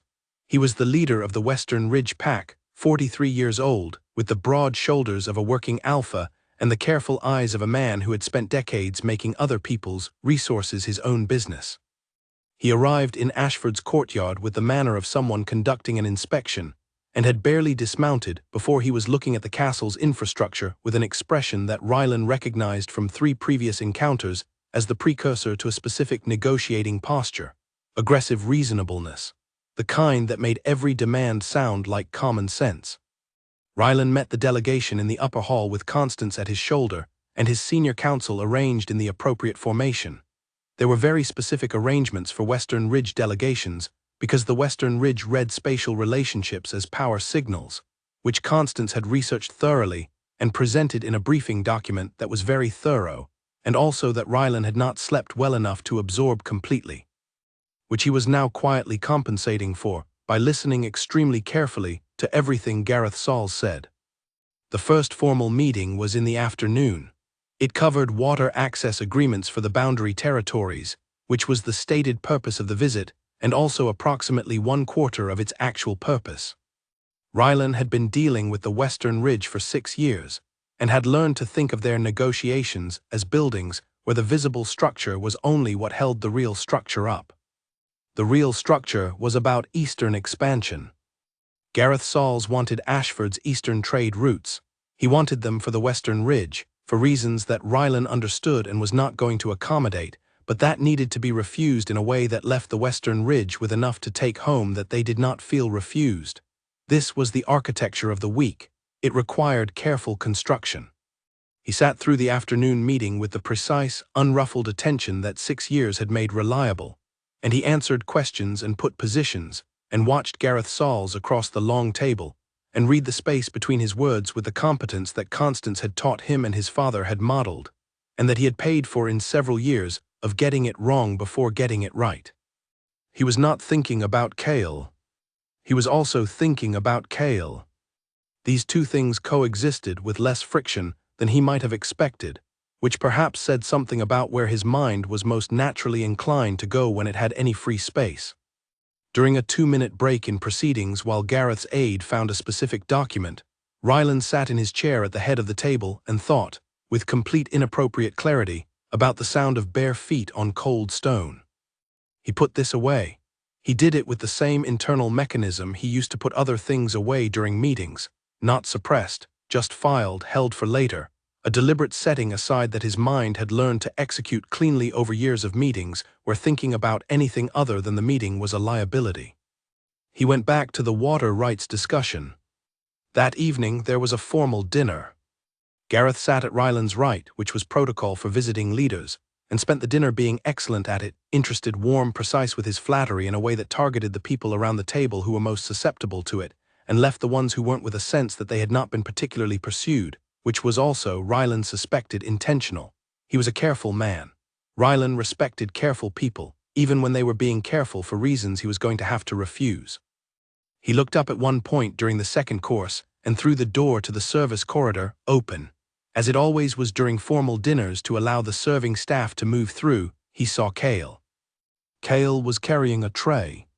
He was moving past the doorway, not through it. He was not serving the dinner himself. He was on corridor duty, and the corridor ran adjacent to the hall, and he was visible for approximately 4 seconds. He did not look through the door. But Ryland looked. He looked at the set of his shoulders and the way he moved, not hurried, not performing efficiency, just moving through the work with the same undistracted attention that he applied to everything. And something in Ryland's chest settled the way things settled when you had been waiting for something to resolve and it resolved. And then he looked back at Gareth Sauls and continued the dinner. The visits on Ryland's floor appeared to have been noted by someone. He found this out on Saturday when Constance appeared in his study and closed the door and sat down across from him with the expression that she used for situations she had decided were none of her business and had also decided required her direct involvement. These two positions were not contradictory to Constance. She held them simultaneously with the ease of someone who had been advising powerful people long enough to know that their personal lives were almost always relevant to the political, and also that saying so was a very careful road. Lord Sauls asked about the Upper East Wing staff this morning, she said.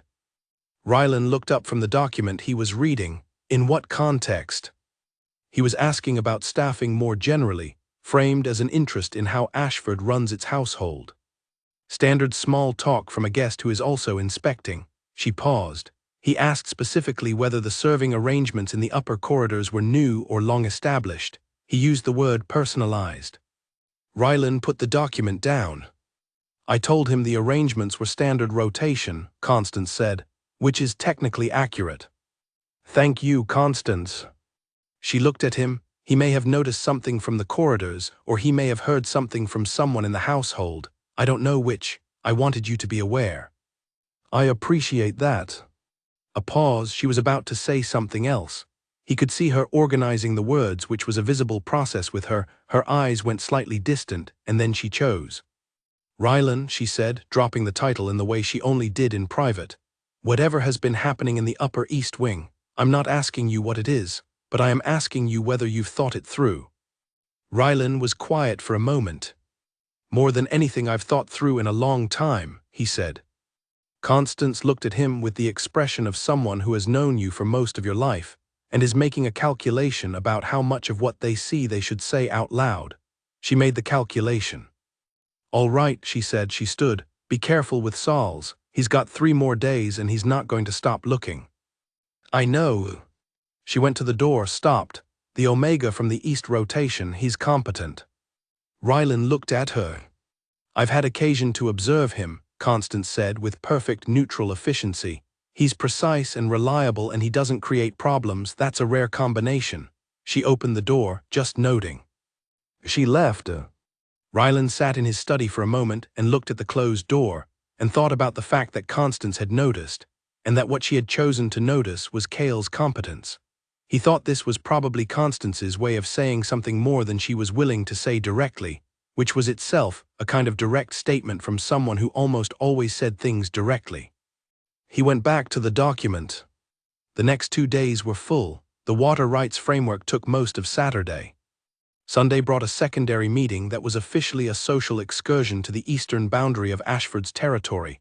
Gareth wanted to see the specific access points, and Ryland organized it with the kind of visible hospitality that made a man feel welcomed while seeing exactly what you wanted him to see and not what you didn't.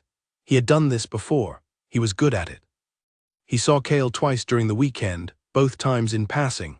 Once in the upper corridor, where Cale was sweeping and Gareth's second advisor walked past, and Cale stepped back against the wall the way servants did when guests passed, making himself space and quiet.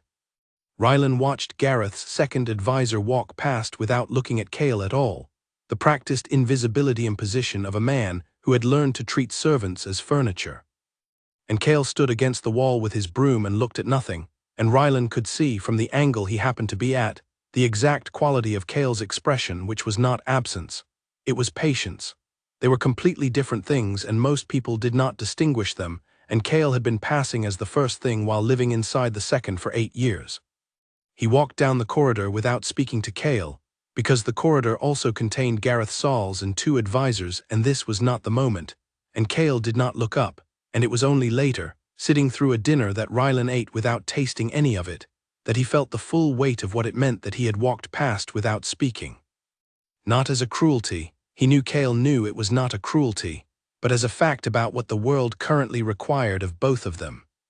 He had told Cale, "I'm done with explanations that aren't complete," and here were the explanations, the necessary and honestly insufficient ones, walking down a corridor in the form of a visiting delegation. The second time he saw Cale that weekend was on Sunday evening.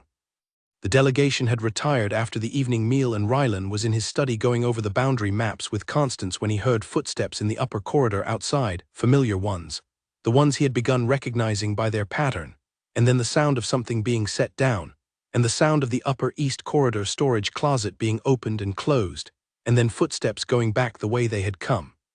He looked at the map. He thought about, what do you want from me, and should I not be calm, and I've been waiting 8 years and I'm patient. All the things Cale said, and all the things he didn't say, and the precise landscape of the gap between them. "You're not reading that map," Constance said. "I'm thinking about it." "You're looking at it." "Those are different." She rolled the other map. "The boundary question is the 3rd meeting tomorrow. Sauls will try to open the Eastern Corridor discussion there. We should decide tonight how to close it." He looked up from the map. Close it completely. Offer the secondary northern access as an alternative, and attach enough good terms to it that he can take it home as a win. Constance nodded slowly, considering. "He won't love it." "No, but he'll be able to use it, and it keeps the east route where it belongs." "He'll push back on the first offer." "He always does. Let him. 3rd meeting, 3rd offer, he'll take it." Ryland looked at the map again, for real this time, the boundary lines coming into focus. "I want to finish this by Tuesday. I'd like the East Wing back to normal by Wednesday." Constance looked at him, with the look that meant she had heard the thing beneath the thing. "I'm sure the East Wing staff will appreciate the return to routine," she said. "I'm sure they will," Ryland said. She said nothing else, and they finished the maps, and she went to her own rooms, and Ryland sat in the empty study for a while with the boundary documents in front of him, and the sounds of the castle settling into its night. His wolf was very still, not absent, not pulling, just present, the same way that it had been present since the morning on the floor, something resolved and patient, a pressure that had changed its nature since the lock stopped. It no longer felt like a current he was standing against. It felt like a direction he was facing. He went to his chambers. He slept without dreaming. And across the castle in the upper east wing, Cale sat on the edge of his bed in the dark and thought about a man walking past him in a corridor who had not spoken, and whom he did not expect to speak in that moment, and who had looked at him as he passed in a way that took the space between what was said and what was real and made it narrower by exactly one measured, certain glance. He had measured it. He was very good at measurements.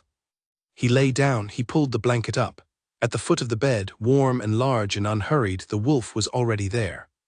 He put his hand down toward the wolf's fur, in the same position it had been the very first night, hovering half an inch away, close enough to feel the warmth without making contact. He stayed there like that for 3 breaths. On the 4th breath, very slowly, he let his hand come down. The wolf's fur was exactly as warm as he had known it would be. He kept his hand there. The wolf breathed. He breathed. Outside, the winter pressed against the windows of Ashford Castle, and the visiting delegation slept in the guest wing, and the boundary maps waited in the study, and all of it was real and all of it was complicated, and none of it went away. But in this room, in this particular dark, with this particular warmth under his palm, Cale decided, quietly and without fuss, to stop measuring the distance. He closed his eyes. He did not take his hand away. 3 words. That was how much it took. The delegation left on Wednesday morning. Gareth Sauls had, as predicted, pushed back in the third meeting and then accepted the fourth offer, which was the third offer with 2 additional considerations attached that made it look like a concession.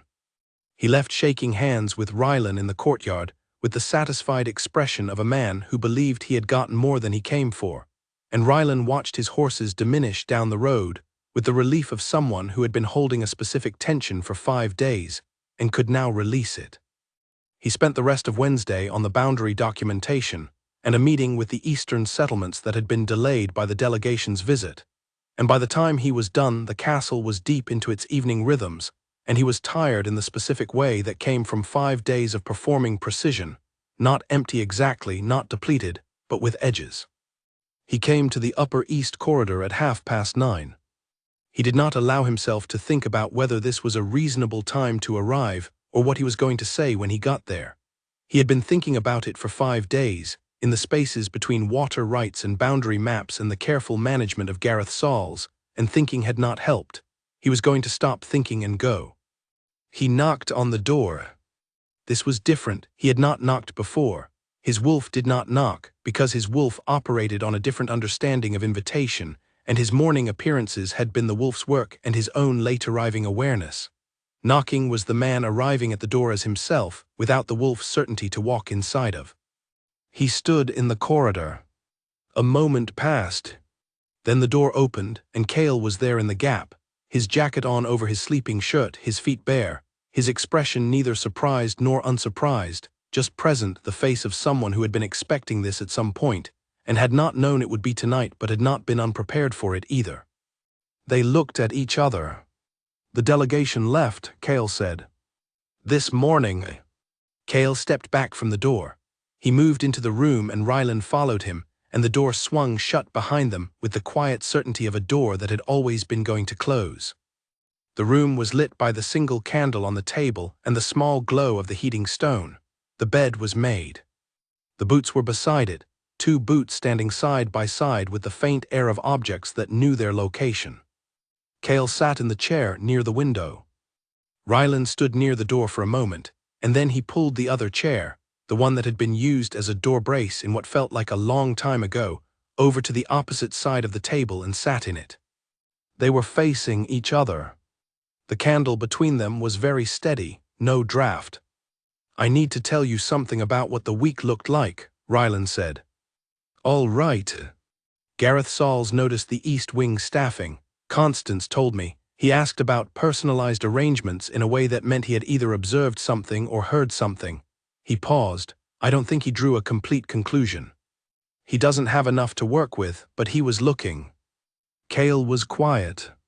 "And I walked past you in the corridor on Saturday," Rylan said, "and didn't speak to you because he was there, and speaking to you would have given him something to look at more directly." He met Cale's eyes. "I want you to know that I knew while I was doing it exactly what I was doing." "I know you did," Cale said. "I'm not apologizing for it. It was the right choice in that moment, but I want to be honest with you about what it cost." He stopped, looked at the table. "I've made a lot of decisions in 6 years that cost something and filed the cost away. I don't want to do that with anything that involves you. I want to say it clearly." Cale looked at him for a long moment. The candlelight was doing something to his face, putting a warmth in it that the castle's winter grayness usually flattened. "Thank you," Cale said, "for saying it." "There will be more moments like that one," Rylan said. "More visiting lords, more situations where the publicly navigable version of what is happening between us is not the complete version. I can't make that not true. I know. What I can do is not use it as a reason to avoid the complete version when we're in a room where the complete version is possible." He was looking at Cale directly. "I can do that. I want to." Cale's hands were folded on the table. His fingers were still. "Can I ask you something?" Cale said. "Yes." "When you said the morning after the delegation arrived in the antechamber before the meeting started, when you told Constance that the staffing arrangements were standard rotation." He paused. "She was the one who told you that, wasn't she? Sauls told her and she reported it to you." Rylan looked at him. "Yes." "And she told you she'd said it was standard rotation." "Yes." "She was covering it," Cale said, "not a question. She was being technically accurate." She was covering it, Cale said again, more gently. There's a difference. Technical accuracy in that context was a choice about direction. He looked at the candle. She decided to protect it. Rylan was quiet. He had not put it in those terms.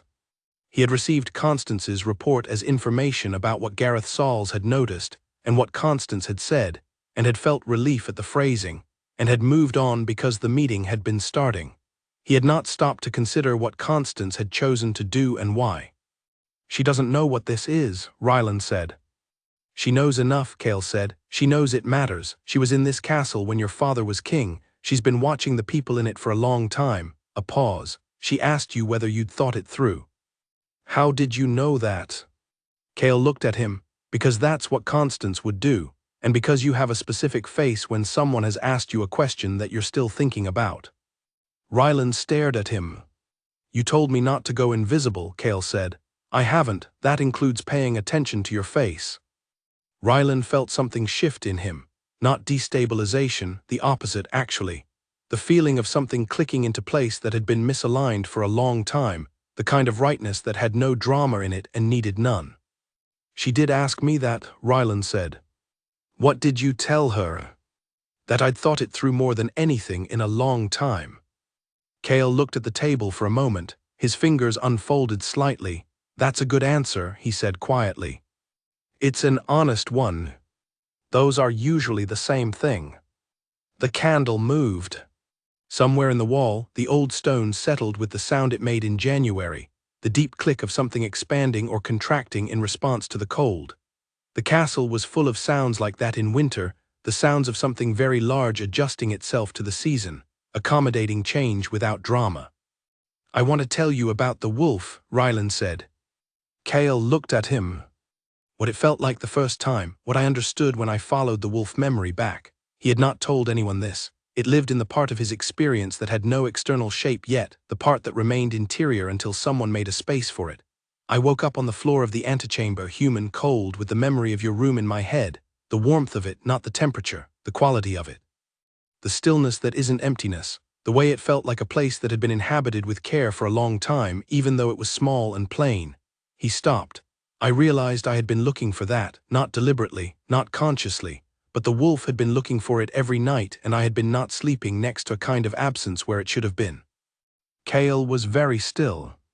My wolf found you, Rylan said, and then I followed my wolf and I found you, and every explanation I gave you afterward was true in the small sense and incomplete in the large one. Silence. The candle burned. I don't know what to do with this, Cale said. What part of it? The part where he stopped, tried again. I'm good at being practical. I'm good at looking at a situation and understanding what it is and what it isn't and what the reasonable range of possible outcomes looks like. But what you're describing, what you're saying about the wolf and the stillness and he looked at his hands, that's a description of something I don't have a framework for, not because it's impossible, just because no one has ever. He stopped again. Said it to you, Rylan finished. A beat. Yes, Cale said. Rylan looked at him. He looked at the lowered angle of his head, at the hands that were not performing stillness anymore but were actually still, at the slight change in his breathing that was the only sign Cale ever gave that something was landing differently than other things.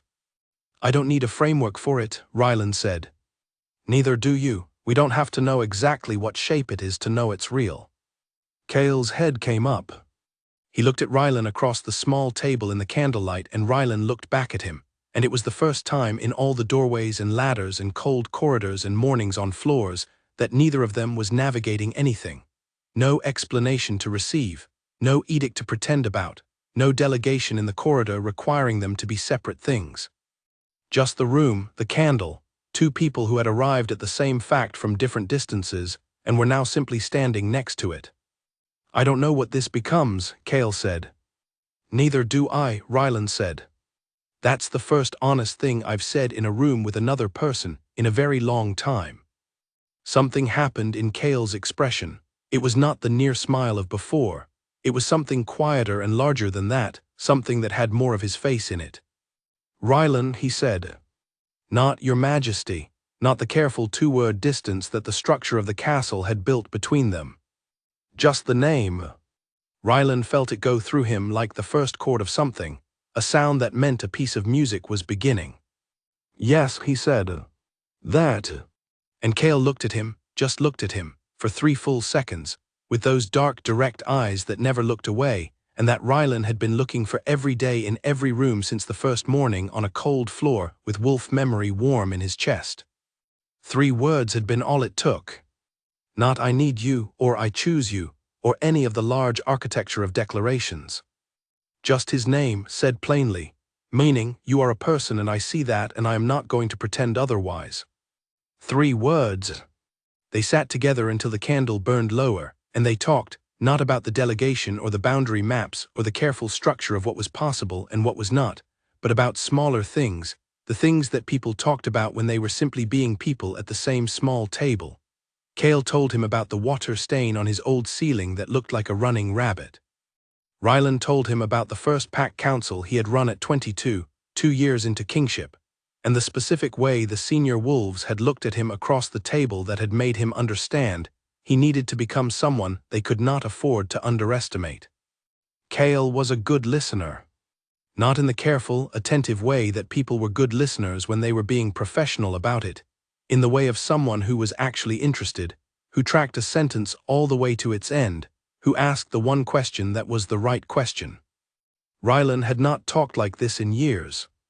When the candle was down to its last inch, Cale stood and said you should sleep in the matter-of-fact way that someone said things when they meant them practically and not performatively, and Ryland stood too, and the room felt both too small and exactly the right size.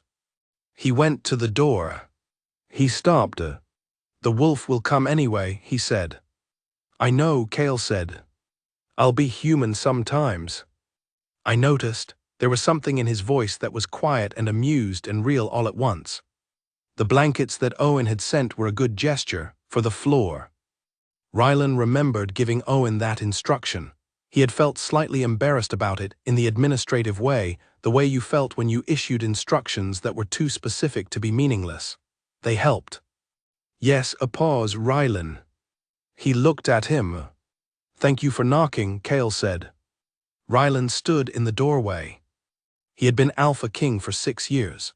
He had built trade agreements and closed border conflicts and sat at the head of a table where powerful people tried to read him and take from him and occasionally, with varying levels of subtlety, tried to diminish him. He had gotten very good at not being moved by things that wanted to move him. He was moved. He did not try to not be.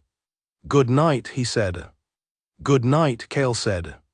He went down the corridor and back to his own chambers and lay down on his own bed, and his wolf settled around him like something that had been waiting for permission to be at rest. And Ryland Ashford, Alpha King of the Ashford territory, closed his eyes and slept as he had not slept in 3 years. Clean. All the way through. He did not dream of anything that needed fixing. The council found out on a Friday. It did not find out in the way that things find out in the official sense, by being told, by being addressed, by being brought into a conversation with a beginning and a structure and an end. It found out in the way that councils found out things about powerful people who lived in buildings full of other people, by accumulation. Small pieces assembling themselves into a picture that had not been intended and could not be recalled. Lord Advisors Beaumont and Draven appeared to have compared notes. Beaumont was 61, the longest-serving member of Ryland's council, a man who had been part of the administrative architecture of Ashford Castle for so long that he sometimes seemed less like a person and more like a feature of the building, reliable, load-bearing, and not particularly happy about change. Draven was younger, 50 and sharp, a political strategist who thought in structures and had opinions about everything that he managed, usually, to frame as mere analysis. They came together on Friday afternoon, which was itself significant. They did not usually come together. They were not unfriendly, but they were not natural allies, and the sight of them walking in step toward Ryland's study was a specific kind of sight that Constance, who happened to be in the corridor, observed with a stillness that anyone paying attention would have recognized as careful watchfulness. Ryland was at his desk. They came in, they sat, and Beaumont began. The phrasing was impeccable. 6 years of working with Beaumont had taught Ryland to listen for the steel inside the padding, and there was considerable padding today. The council, Beaumont said, had certain concerns, not accusations. He was very clear about that. Nothing so definite as an accusation. Concerns, observations. Things that in the normal course of stewardship it was their responsibility to raise, not from any desire to involve themselves in matters that were properly private, but because they were aware that the Alpha King's position was not entirely private, and that this was not a complaint but simply a reality of leadership that they had all together navigated successfully for 6 years. Ryland sat across from them and listened to this with his hands folded on the desk, and his face arranged in the expression that meant he was giving it full attention. He was also, underneath the full attention, aware that he was slightly bored. This was new. In the previous 6 years, council concerns had never been boring. They had been worrying or infuriating or occasionally legitimately clarifying. He had never sat through one and felt, at the level below his precise attentiveness, something that was the opposite of alarm. The West Wing delegation, Draven said, moving past Beaumont's introduction into specifics. Lord Sauls made observations. Through the appropriate channels, those observations have reached us. There is discussion in certain quarters of the nature of the king's, he chose the word carefully, arrangements in the Upper East Corridor. My household management is routinely reviewed, Ryland said. This is a different kind of review, Draven said. I understand that. An Omega servant, Your Majesty, the implications are. I understand the implications, Ryland said. A pause. Beaumont and Draven exchanged the briefest glance. We're not suggesting anything improper has occurred, Beaumont said. I know you're not.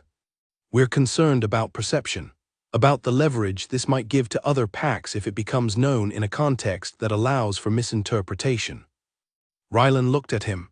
You're concerned about Sauls taking an incomplete understanding of what he observed and using it to construct a narrative about Ashford's stability. Yes, Beaumont said, precisely. That's a reasonable concern, Ryland said. Both of them looked slightly relieved, which told him they had expected more resistance and had planned for it and were now recalibrating.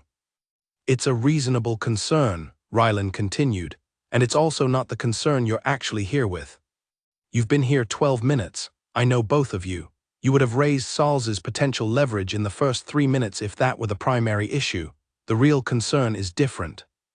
Beaumont's expression did not change exactly, but something behind it did. You're concerned about who he is, Ryland said, not the politics, the person. He kept his voice even and specific. An Omega from the lower servants, no pack standing currently, no political weight of his own.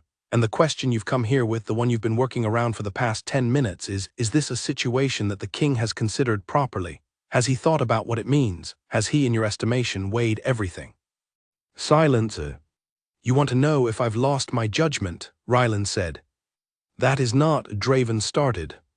It's all right, Ryland said. It's not an unreasonable thing to wonder. I've been king for 6 years. I've had good judgment 6 years. If something appears to shift, the question is worth asking. He looked at them both. My judgment is intact. You're certain, Beaumont said. It was not quite a statement and not quite a question. I've considered every dimension of this situation that you would name and several that you haven't.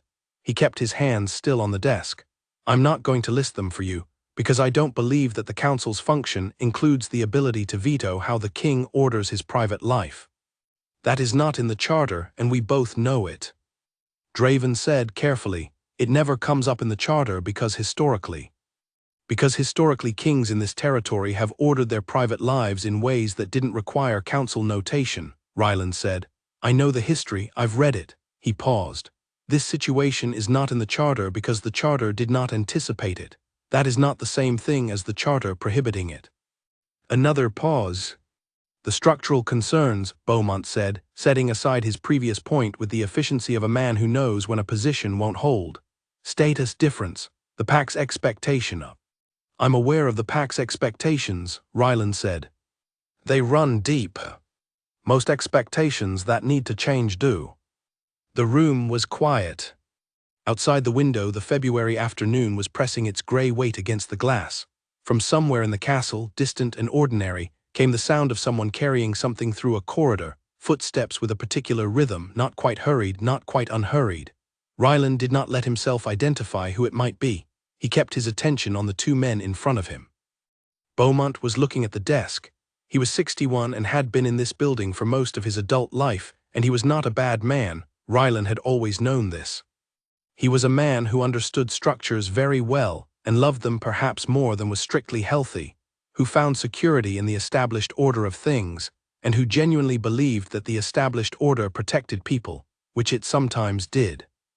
"I want to ask you something directly," Rylan said. He made his voice even not hard. "Have you ever found in 6 years that I made a decision about a council matter without thinking it through?" Beaumont was quiet. "No," he said. "Have I ever acted impulsively in a way that damaged the PAC's interests?" "No." "Have you ever had cause to believe I was letting something personal override something political in a way that was harmful?" A pause. "No," Beaumont said. "Then give me that record," Rylan said, "not as a blank permission. As information, use it the same way I'd use it." He looked at Draven, then back to Beaumont. "I'm asking you to trust, based on 6 years of evidence, that when I say I have thought this through and my judgment is sound, I mean it and I am right." Beaumont looked at Draven. Draven was looking at the desk. He was the faster thinker of the two, and was running the calculation that the faster thinker in any room ran when the territory had clearly been reached, and the map had stopped being useful. He was deciding where the new map started. "Sauls," Draven said, "if he attempts to use whatever he observed as leverage." "Then we handle it the way we handle any attempted leverage," Rylan said. "The same way we handled the northern PACs in the winter of the 3rd year and the eastern settlements in the 4th. We name it, we don't engage with its logic, and we proceed." He looked at him. "Was there any leverage Sauls attempted this week that I did not successfully close?" "No," Draven said. "Then trust that I know how to close it." The meeting ended 20 minutes later. It ended because councils, like most things, ran on the energy of their most pressing question, and the pressing question had been answered in the most direct terms available without concession. Beaumont and Draven stood, they exchanged the standard courtesies, and they went. Rylan sat at his desk. He was not angry. He had expected something like this meeting, had in fact been surprised it had not come earlier, and he had prepared for it in the way that he prepared for most things, by deciding what he actually thought and being willing to say it. He did not perform certainty he didn't have, and he did not conceal certainty he did. Today he had simply said what was true. He was, however, aware that the council meeting was not the end of the matter. It was the beginning of the matter's public life. Things that had been in the category of observed and suspected were now in the category of addressed, which meant they had moved from the informal into the formal, and formal things had a different momentum. He called Owen in. "I need you to find Cale," he said. "Ask him to come to the study when his current task is complete. If anyone asks, tell them I have questions about the East Wing inventory process." Owen wrote it down, and the actual reason. Rylan looked at him. Owen had been his personal attendant for 8 months. He was 24, anxious, and more perceptive than his anxiety usually allowed him credit for. He had been looking at Rylan since about the 2nd week of his post, with the slightly pained expression of someone who was putting together a picture they hadn't planned on having to put together, and wasn't entirely sure what to do with it once they had it. "The actual reason is that I want to see him," Rylan said. "Note the inventory reason." Owen noted it. At the door he stopped. "Your Majesty. The council meeting this afternoon." "It went well," Rylan said. Owen looked at him. "It went as expected," Rylan said more accurately. Owen nodded and left, and Rylan turned back to the window. The gray afternoon was darkening into early evening. Somewhere in the East Wing, Cale was finishing a task or starting one, moving through his work with the unhurried attention that Rylan had now spent weeks looking for in corridors and finding, frequently, and each time finding it produced the same specific settling of everything that had been restless.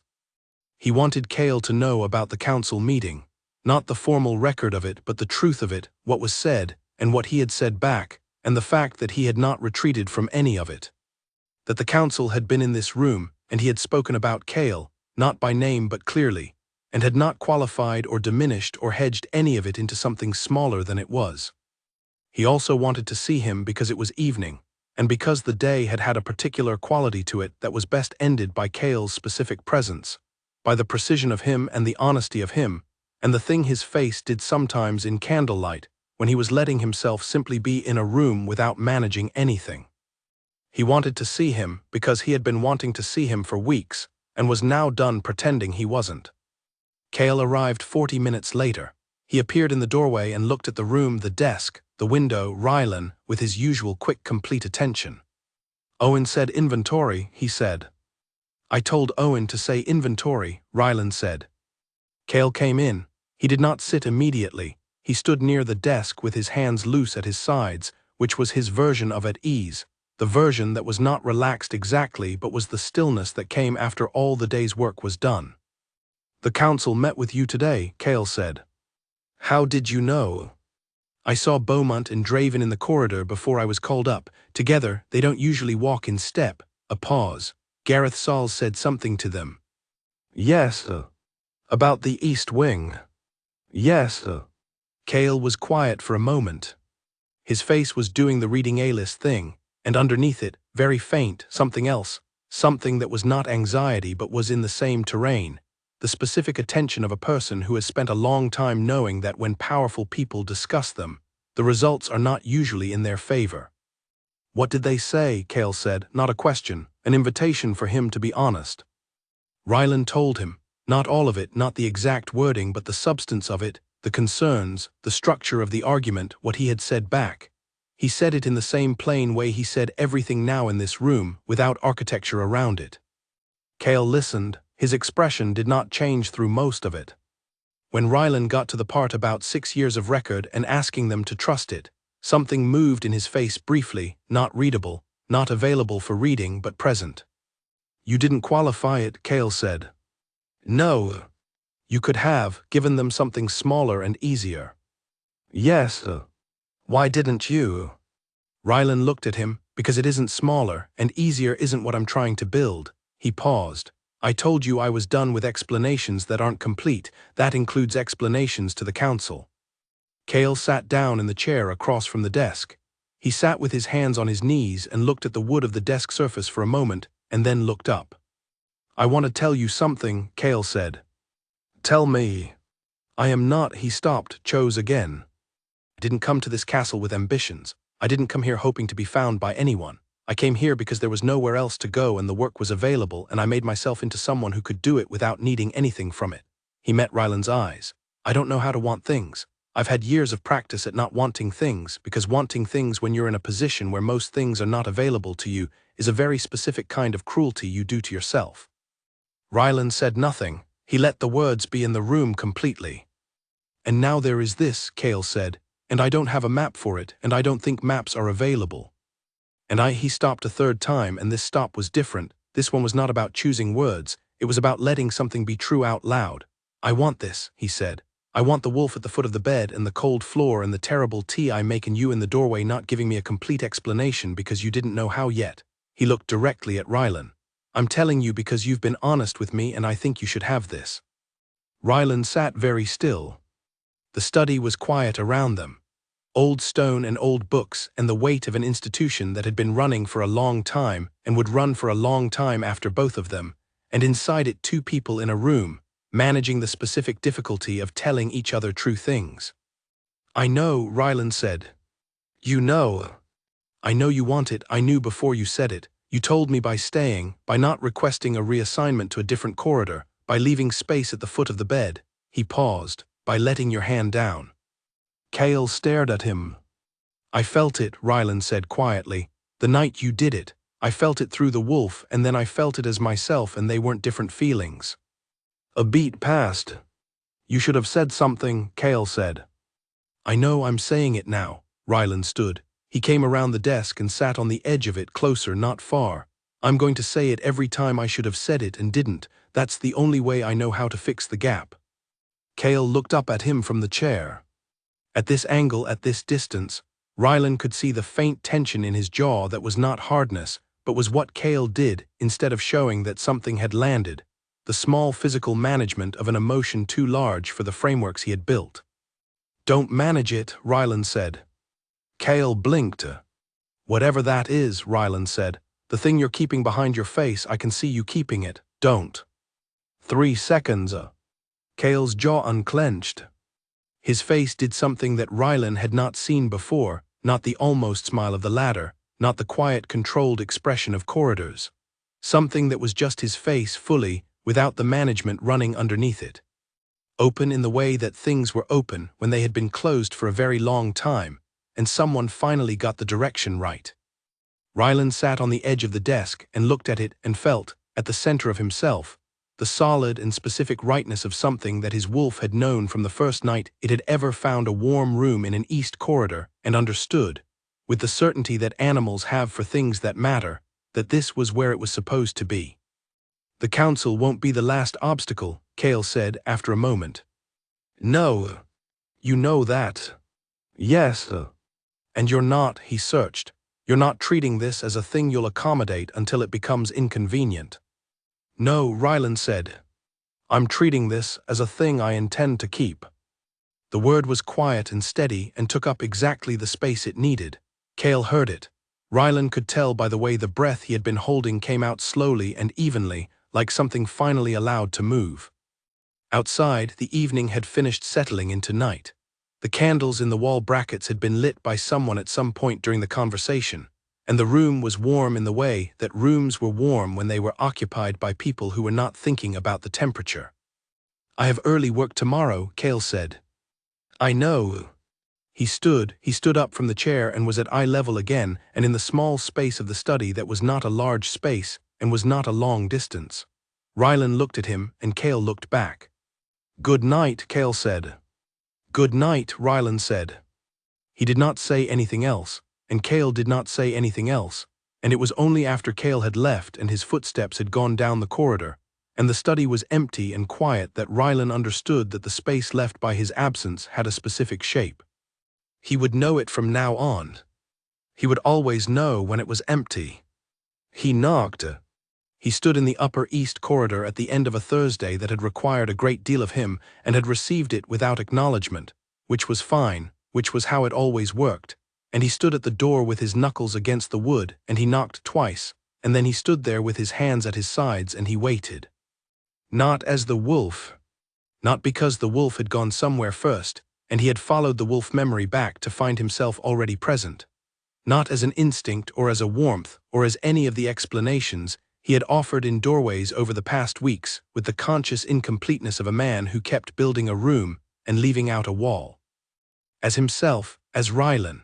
Barefoot, yes, because he had changed from the day's formal clothes and had simply not put boots back on, and the corridor was cold, and he noticed the cold in the way that you notice things when you were not inside the armor of your role, present and mild and real. He had come to the door as a person.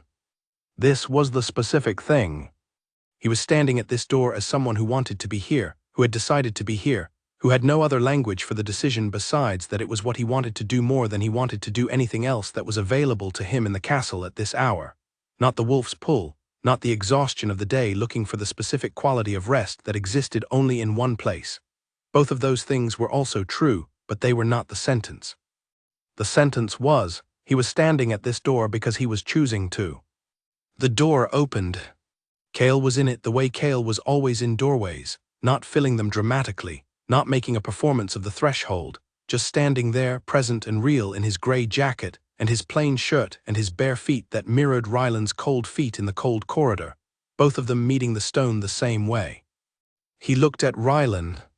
He looked for a moment in the way that he looked at things he was registering, completely, without the quick social slide away that most people's eyes performed when looking at the Alpha King. He took in the bare feet and the ordinary dark shirt and the undone quality of a man at the end of a long day, and he stepped back from the door. Rylan went in.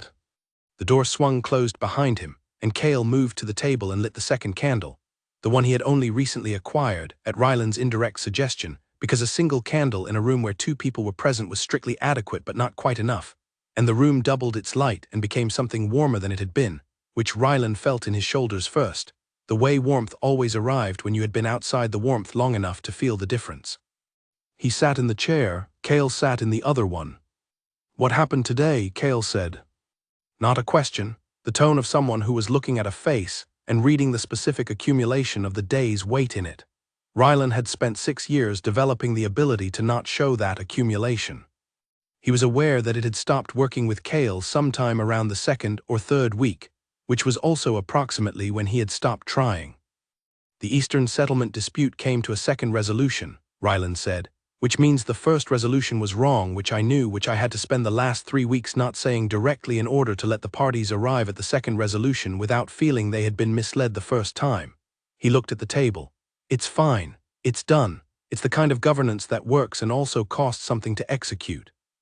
The cost being, Kale said, patience, the kind where you know the answer and you can't say it because saying it would break the process that gets you to the answer. He paused. I'm very good at it. I don't always enjoy being very good at it. Kale was quiet for a moment. You could say the answer, he said, here now to me. Ryland looked at him. I know it's not the same thing, Kale said.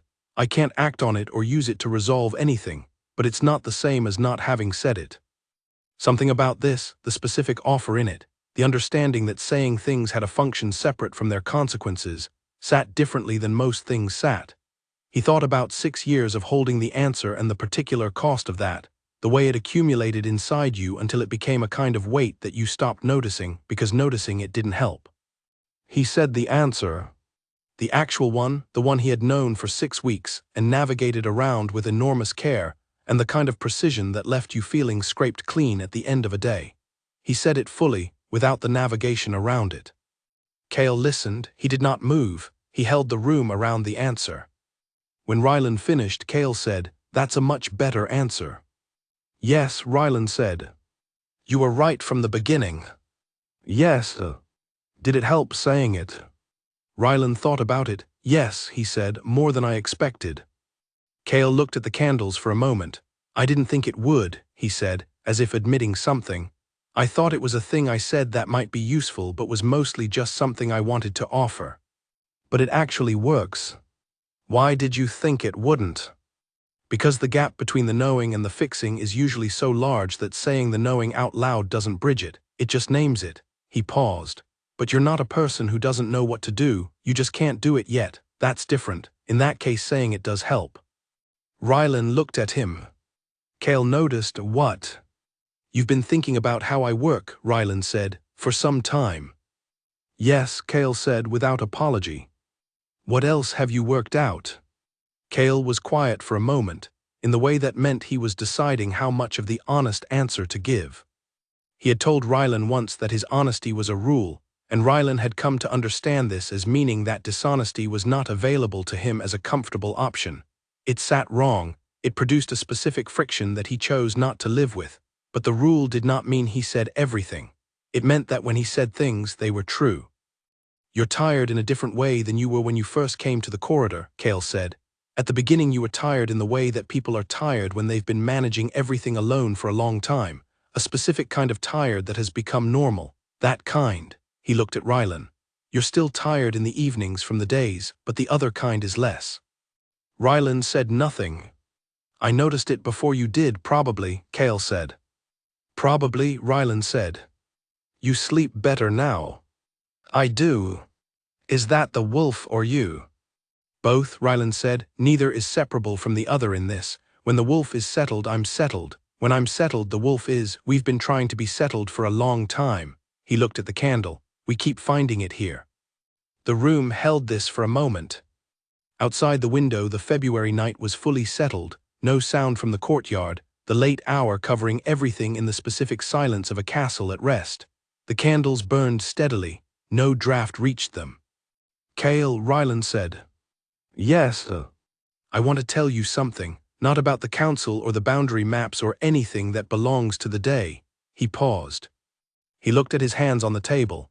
When I was 22, 2 years into the kingship, I sat in a council meeting where 4 senior wolves were discussing the conditions under which the king ought to marry, not who, conditions, qualities, strategic considerations. He stopped.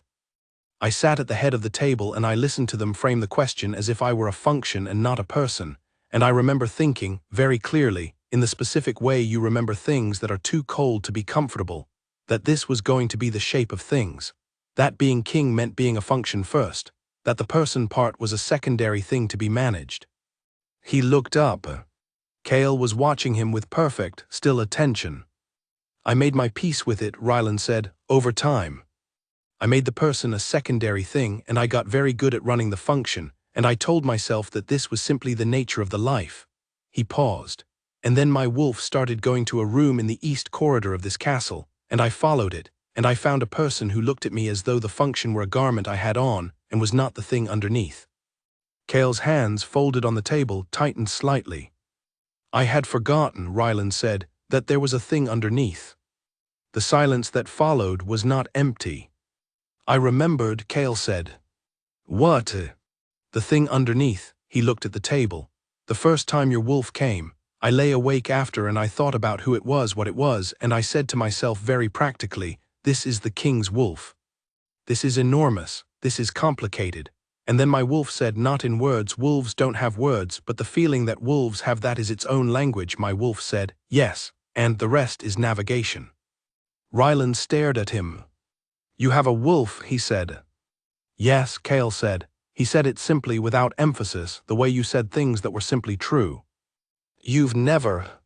I don't shift often, it's private. A pause. More private for Omegas than for others. Pack hierarchy is very present in shifted form. Shifting in a setting like this one has always felt like making myself available to something I wasn't sure I wanted to be available to. He looked at Ryland. My wolf had no such reservations about you. Your wolf didn't feel the hierarchy. My wolf felt you, Cale said. That was the whole of what it felt. Ryland sat with that. He sat with the entire image of it, Cale lying in the dark the first night, not afraid, his wolf recognizing something, the yes and of it. He sat with the understanding that the thing he had spent 6 weeks thinking of as his wolf's decision, as a one-directional pull, as the alpha wolf finding and the omega receiving, had been both directions from the first night. Why didn't you say? Ryland said. Because it wasn't the right moment, Cale said. You were still inside the instinct's explanation. Your wolf knew and your mind was catching up. A small, quiet something at the corner of his mouth. I waited. Your patience, Ryland said. You told me you'd had practice. Yes. He stood. He did not have a plan for what he was doing. He stood because sitting felt wrong for the size of the moment, because something was being completed that had been being built for weeks, and the completion of it required being upright. He came around the table and he stood in front of Cale's chair, and Cale looked up at him from it. Stand up, Ryland said, not an order. The sound of something asked rather than commanded, which was a different voice entirely and which Cale heard the difference in.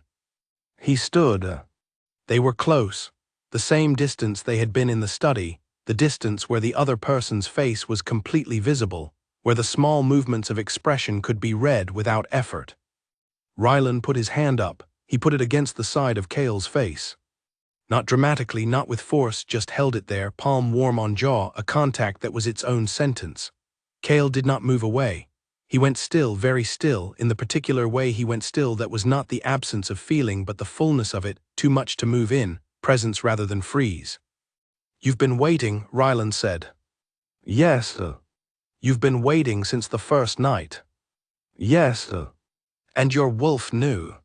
Yes.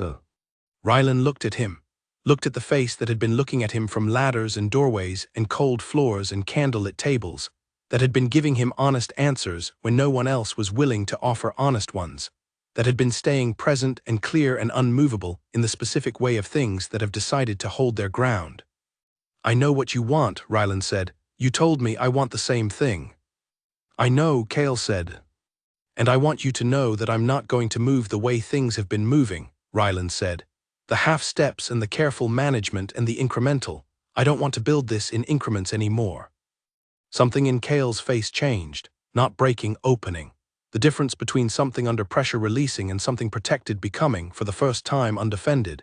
He let himself be seen in a way that had no management running underneath it, the face behind the face, the person who had been an expert at not needing anything from anyone for 8 years and was now in this room, in this light, simply needing.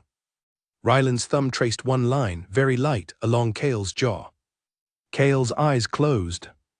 Not for long, 3 seconds, 4, and then they opened again, and the pale gold of Ryland's eyes and the dark steadiness of Cale's met and held in the 2-candle light, and the room was warm. The room was very warm, and the castle was asleep around them, and none of the complicated things had gone away.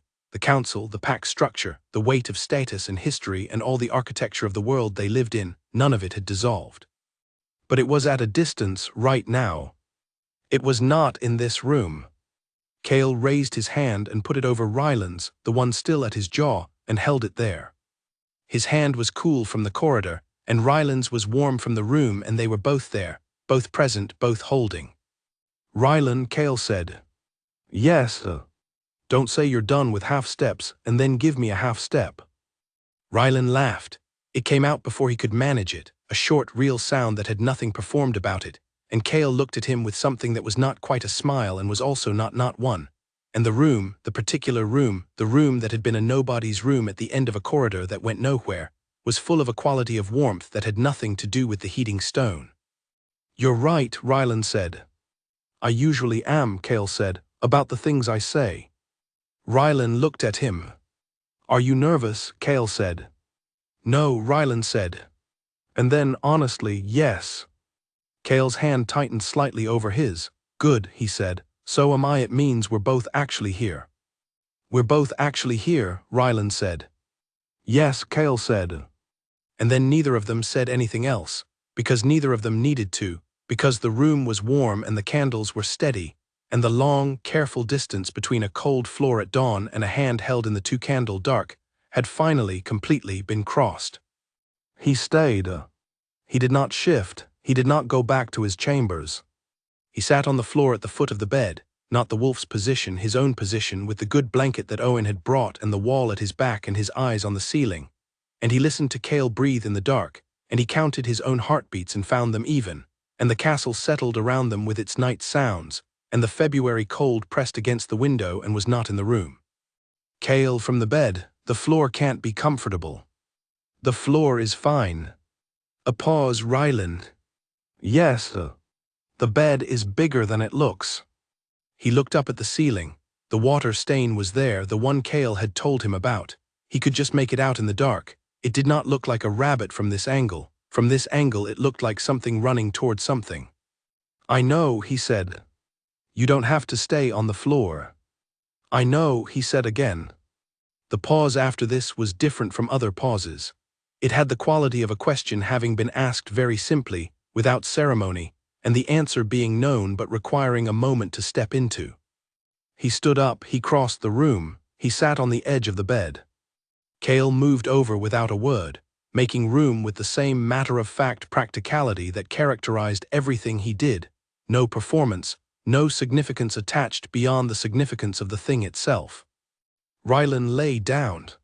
He lay on his back looking up at the ceiling, and beside him Cale was on his back looking up at the ceiling, and they were both there, in the February dark, in the warm small room at the end of a corridor, and it was the most completely present Ryland had felt since before the crown. The stain does look like a rabbit, Ryland said. From the bed, Cale said. From the floor it doesn't. No, from the floor it looks like something running towards something. Silence. I like that better, Cale said. Ryland turned his head. Cale turned his. Their eyes met in the dark with the ease of two people who had learned each other's faces over weeks of careful attention. Good night, Cale said. Good night, Ryland said. He did not dream. Spring came to Ashford Castle in the way that spring always came to old stone buildings, not all at once but in small surrenders. The ice on the east wing gutters dripped before it melted. The light through the upper corridor windows went from winter gray to something that was not quite warm but was less cold. The courtyard mud began its annual argument with the cobblestones. These were not dramatic changes. They were the kind that accumulated. The council, as councils do, continued meeting. Beaumont and Draven had not raised the subject again, which was a specific kind of restraint that Ryland recognized as a decision rather than an abandonment. They were watching. The watching was quiet and professional and not unkind.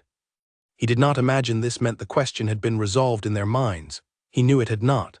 He also knew from 3 months of continued observation that his governance had not suffered, his decisions had not been compromised, and the Eastern settlements had reached their second resolution more smoothly than the first, which Beaumont had noted in the records with his precise handwriting and his customary absence of editorial. The record was being written. Ryland intended to keep adding to it. Constance had said nothing directly since the conversation in the study. She had, however, twice in February and once in early March, managed to be in the upper corridor at times that coincided with Cale's schedule and Ryland's own passage through the area, and each time she had been doing something perfectly ordinary, reviewing a supply list, speaking to Agatha, walking with a specific document, and each time her eyes had moved from Ryland to Cale and back, with the economy of a woman noting exactly as much as she intended to note. On the third occasion in the first week of March, when Ryland had stopped to say something to Cale about the East Wing inventory, and Cale had answered with the particular precision that he used when they were in front of other people, complete, professional, not cold, Constance had looked at them both from 15 feet away and then very deliberately looked elsewhere, and the looking elsewhere had been its own statement. A statement that said, "I see this. I have decided about it. We will not discuss it." He appreciated her more than he had for most of the 6 years. Cale was still in the Upper East Corridor rotation. He had been there since January, and the rotation had not been revised because there was no reason to revise it. The work was good, the corridor was well maintained. Agatha's scheduling notes consistently noted the East Wing as one of the least problematic areas under her management. This was not an accident. Cale was the least problematic person in the building, and had been for 8 years, and the upper corridor was simply the location in which this long-established quality currently operated. He had been given a small additional task in February, at Ryland's quiet suggestion through the steward, which was the maintenance of the records room on the upper floor. It was not a significant task, and it was not a promotion in the formal sense.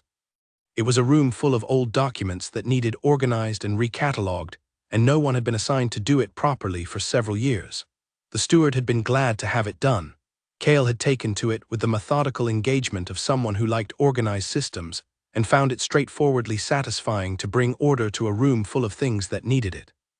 Ryland had begun going to the records room occasionally, on the pretext of needing to access the older territory maps, which he sometimes did need, and sometimes only needed enough to make it true. They had had 3 conversations in the records room. One was entirely about the territory maps. One was about the winter of the 3rd year, which Ryland had mentioned and Cale had asked about, and Ryland had told him fully, the version that had never been in any official record. One was about Cale's pack, his family 14 years old, a packet of documents with a seal on them, and that conversation had been quiet and undecorated, and Cale had told it the same way he told everything, without asking for a particular response to it, just saying what was true, and Ryland had listened in the way that Cale had always listened to him, completely and without rushing to fix it. There was nothing to fix. The 14-year-old had arrived and survived and was here, in this room, organizing records with a thoroughness that no one would fully appreciate, and that he found satisfying anyway. That was not a tragedy that needed addressing, it was a history that needed acknowledgement. Ryland had acknowledged it. Cale had received it in the way he received things, without drama, without performance, but also without dismissing what it meant. He had looked at the map he was holding and set it down and said, "Thank you," 2 words, the complete size of the thing. Ryland had understood them. In March the wolf still came to Cale's room. This was now simply a fact about the castle, one of the things that were true about how the building ran, the way it was true that the 3rd step on the upper east staircase creaked, and the south-facing windows got the afternoon light, and the kitchen began at 5 in the morning every day without exception. The wolf came to the room in the upper east wing. Some mornings Ryland was there as himself, some mornings he shifted back before Cale woke. These were not distinguished from each other by any rule. They happened the way things happened when 2 people were learning each other's rhythms, imperfectly in fits and starts, with occasional miscalibrations that required small adjustments. Cale had told him in February, "You don't have to leave before I wake, I don't need the pretense." "I'm not pretending," Ryland had said.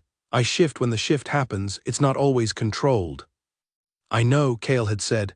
"I'm telling you that I don't require it to be controlled, either way is fine." He had said this so simply and so completely that Ryland had had nothing to add to it. Owen had adapted. Owen adapted to everything with the nervous competence of someone whose entire professional identity was making difficult situations manageable, and who had therefore developed a high tolerance for situations that were objectively difficult. He noted things that needed noting and did not note things that didn't. He had never once, in the months since January, written anything in any record that was untrue, and he had also never written anything that was more true than useful to write.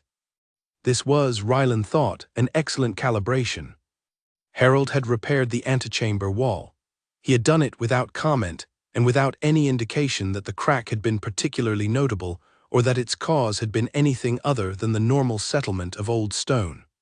He had done it in one afternoon and had brought Rylan a sample of the new plaster to approve, which Rylan had approved, and that was the last time the subject had come up. April arrived. The council had a full session in the second week.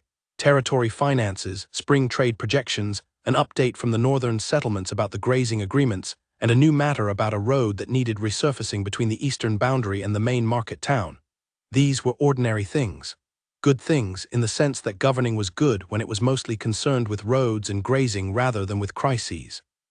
At the end of the session, after the other council members had filed out, and Constance was collecting her documents at the far end of the table, Beaumont lingered. Rylan looked at him. "I wanted to say something," Beaumont said. He said it in the voice of a man who had prepared this and was now executing the preparation with as much care as he had put into the preparation. The Eastern Settlements resolution, the way it finished, the outcome was better than the first resolution would have been. "Yes," Rylan said. "I want to note for my own part that the council's role is to advise, not to direct." He paused. "I think I confused those in February." Rylan looked at him carefully.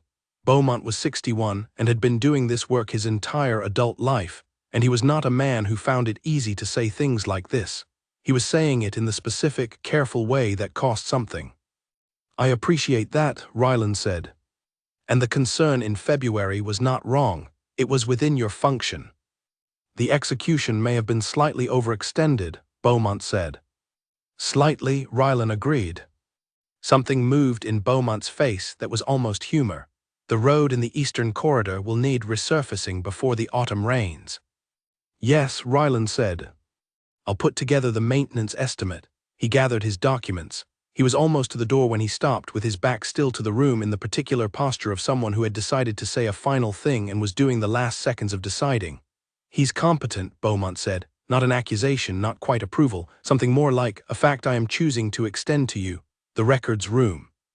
It's the first time in 12 years those documents have been properly organized." Then he left. Constance was watching the door he had gone through with an expression that was, for her, communicative. "Don't," Rylan said. "I wasn't going to say anything," she said. "You were going to say something with your face."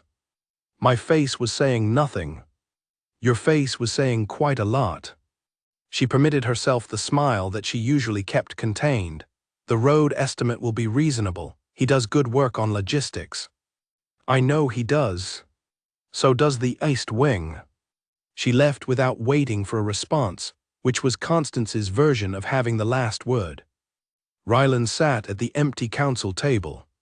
He sat in the quiet room and thought about a lot of things, and then he stopped thinking about them because they would still be there when he picked them up again, and he stood and went to the records room. It was late afternoon. The light through the records room windows was the good April light, the kind that came in at a low angle and lit the dust in the air and made old papers look like they had more weight than they did. Cale was at the far table, a stack of documents on his left and a catalog sheet on his right, writing with the precise economy of someone who took the work seriously, because taking the work seriously was simply what he did. He looked up when Rylan came in. His face did the thing it had started doing in the past months, not the near smile but not the listreating face either, something in between, something that was simply what his face looked like when he was looking at something he was glad to see. Rylan had counted it in the way that he had begun cataloging small things, the good inventory of a life, which was different from the administrative inventory and infinitely more valuable. He had counted that face 17 times. He planned to keep counting. "Beaumont said the records work was good," Rylan said. Cale looked at him with that particular dry attention. Did he use the word good? "He said properly organized." "That's better than good," Cale said. "It's accurate." He looked at the document in his hand. The third-year territory maps were filed under commerce instead of borders. They're both true, but borders is more useful. "That explains something I've been looking for since the second year," Rylan said. He came to the table.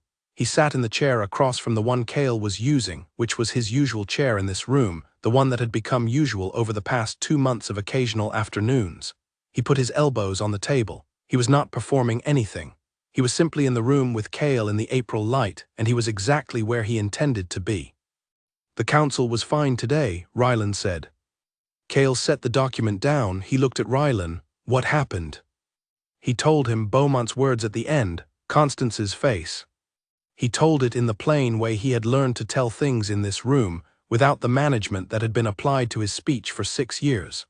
Cale listened without interruption, his hands on the table, his attention completely present. When Ryland finished, Cale was quiet for a moment. Beaumont came back to say it, Cale said. Yes. He didn't have to. No. He chose to. Cale looked at the table. That matters. I know. It doesn't fix everything. I know that too. But it matters, Cale said again as if settling something. Things like that are how the ground changes, slowly, one person, one choice. Ryland looked at him. You've thought about this. I've thought about everything, Cale said. You know that. I know. Ryland paused. I want to tell you something. About what this is, about how I understand it. Cale looked at him steadily. I've been thinking about what I would say if someone, if anyone, the council, the pack, anyone, asked me directly to name what this is, what you are to me. He looked at the table. I've been practicing the words that were honest and also navigable, the ones that worked inside the structure of what's possible. And, Cale said. And I stopped practicing, Ryland said, because the honest words and the navigable words kept being the same words, and the same words were the person I am choosing, not the person who happened to me or the instinct I couldn't override or the warmth in an otherwise cold wing. He met Cale's eyes. The person I am choosing every day. That is what is true. The April light moved on the old papers and the old stone, and the two of them sitting across a table in a room full of organized records that had, until recently, been in the wrong order. Cale was very still. Not the stillness of management, the stillness of something full. I know, he said. I want you to know that I know you know, Ryland said, and I want you to know that I'm saying it anyway, out loud, in actual words, because I was a function for a long time and functions don't say things out loud and I have been deliberately moving away from that. Something happened in Cale's face, the full one, the one without the management. You're doing well, he said, at the moving away. It's a practice, Ryland said. Yes, a small pause. So is this. What is this? Cale looked at the room, the papers, the light, then back to Ryland. Letting it be real. I've been practicing too, learning how to want something and not treat the wanting as a liability. He met his eyes. You're not the only one working at it. Ryland looked at him. He thought about the first night, his wolf on a cold floor, following a pull that the man had not caught up with yet. He thought about the explanations he had given in doorways, and the ones Cale had received in corridors with the flat, perfect calm of someone who had more information than the explanation contained, and was simply waiting. He thought about Beaumont's voice in an empty council room, choosing to come back and say the thing. He thought about Constance's eyes in corridors, watching, deciding. He thought about Harold and a cracked wall and a door that had always been going to open. He thought about a water stain on a ceiling that looked like a rabbit running, and that from the floor looked like something running toward something. He thought about Cale at 14 with a seal on a document, and Cale at 22 with his hand hovering 1 inch above warm fur in the dark, and Cale yesterday with a catalog sheet and a document misfiled for 12 years, and the patience to put it where it actually belonged. He thought about I'm not frightened. He thought about I'm patient. He thought about 3 words that had taken weeks to arrive, and had changed the quality of the air in a room. He thought about a choice, his own made every morning without condition, the person I am choosing. Cale, he said. Yes, Cale said, in the voice that had always heard the thing beneath the thing. I blamed instincts, Ryland said. A beat. I know, Cale said. I was right, Ryland said, but not in the way I meant. Cale was quiet for a moment. He was looking at Ryland with those dark, steady eyes that didn't move, and in them was the entire landscape of what he had not said in doorways and corridors, and what he was saying now simply by not looking away. No, he said. Not in the way you meant. Outside the records room window, the courtyard was doing its April things, the last of the frost giving way, the first green smell of the ground coming back, the pigeons conducting their perpetual self-important business on every available ledge. The castle was awake and busy and indifferent to particular rooms in the way that large old places were indifferent, their business being the general and not the specific. But in the specific room, in the particular afternoon, in the small precise space between two people sitting across a table in the good light, the general indifference did not reach. Cale reached across the table. He did it with the same unhurried directness with which he did everything, no ceremony, no pausing to consider whether it was the right gesture. His hand moved across the table and landed on Ryland's hand and stayed there. His hand was warm. Ryland turned his over and held it, and the holding was its own complete sentence. Not a beginning of something, not a promise of more, just the holding itself, right now in the April afternoon sufficient. "The third step on the upper east staircase creaks," Cale said. "I know," Ryland said. "I've been meaning to report it to maintenance." "Don't," Ryland said. Cale looked at him. "I know where you are," Ryland said, "when I hear it." Something moved across Cale's face that was, for the first time in full daylight with no candle to soften or complicate it, unmistakably a smile. Not a half one, not the careful almost, a real one, full and present and entirely his. It lasted only a few seconds. But Ryland would have it in the inventory afterward. The good inventory, the one that mattered. He held it with the same care that Cale held the things he was careful with, steady, present, not treated as a liability. Outside, the spring continued. Inside, two people sat in an afternoon room with old papers and good light, and a history between them that had no clean starting point and no obvious end, that had begun in cold corridors and wolf memory, and a chair moved 4 inches to the left, that had built itself out of the small, patient, daily practice of seeing and being seen. The wolf had been right. Ryland had been right too in the end. Just not in the way he had meant. Instincts were not reckless. They were not errors to be managed, impulses to be locked away behind reinforced hinges and replaced wall panels. They were sometimes the oldest intelligence in you, the part that understood before the rest of you had the language for it, the part that moved toward warmth when warmth was real and stopped and set itself down and waited with the absolute sincerity of something that had never once worried about whether it was welcome. Because it knew. It had always known. And in the knowing, in that simple, certain, unhurried animal knowing, the rest of it had begun. The rest of it was still beginning. Cale did not let go. Ryland did not either. The spring came through the window, and the papers needed cataloging, and the road in the eastern corridor needed resurfacing, and the council would meet again on Tuesday, and all of it was real, and all of it would continue. And underneath all of it, like a stone in a current, smooth and present and not going anywhere, was this. 2 hands, a cracked wall repaired, a door that had never really been closed.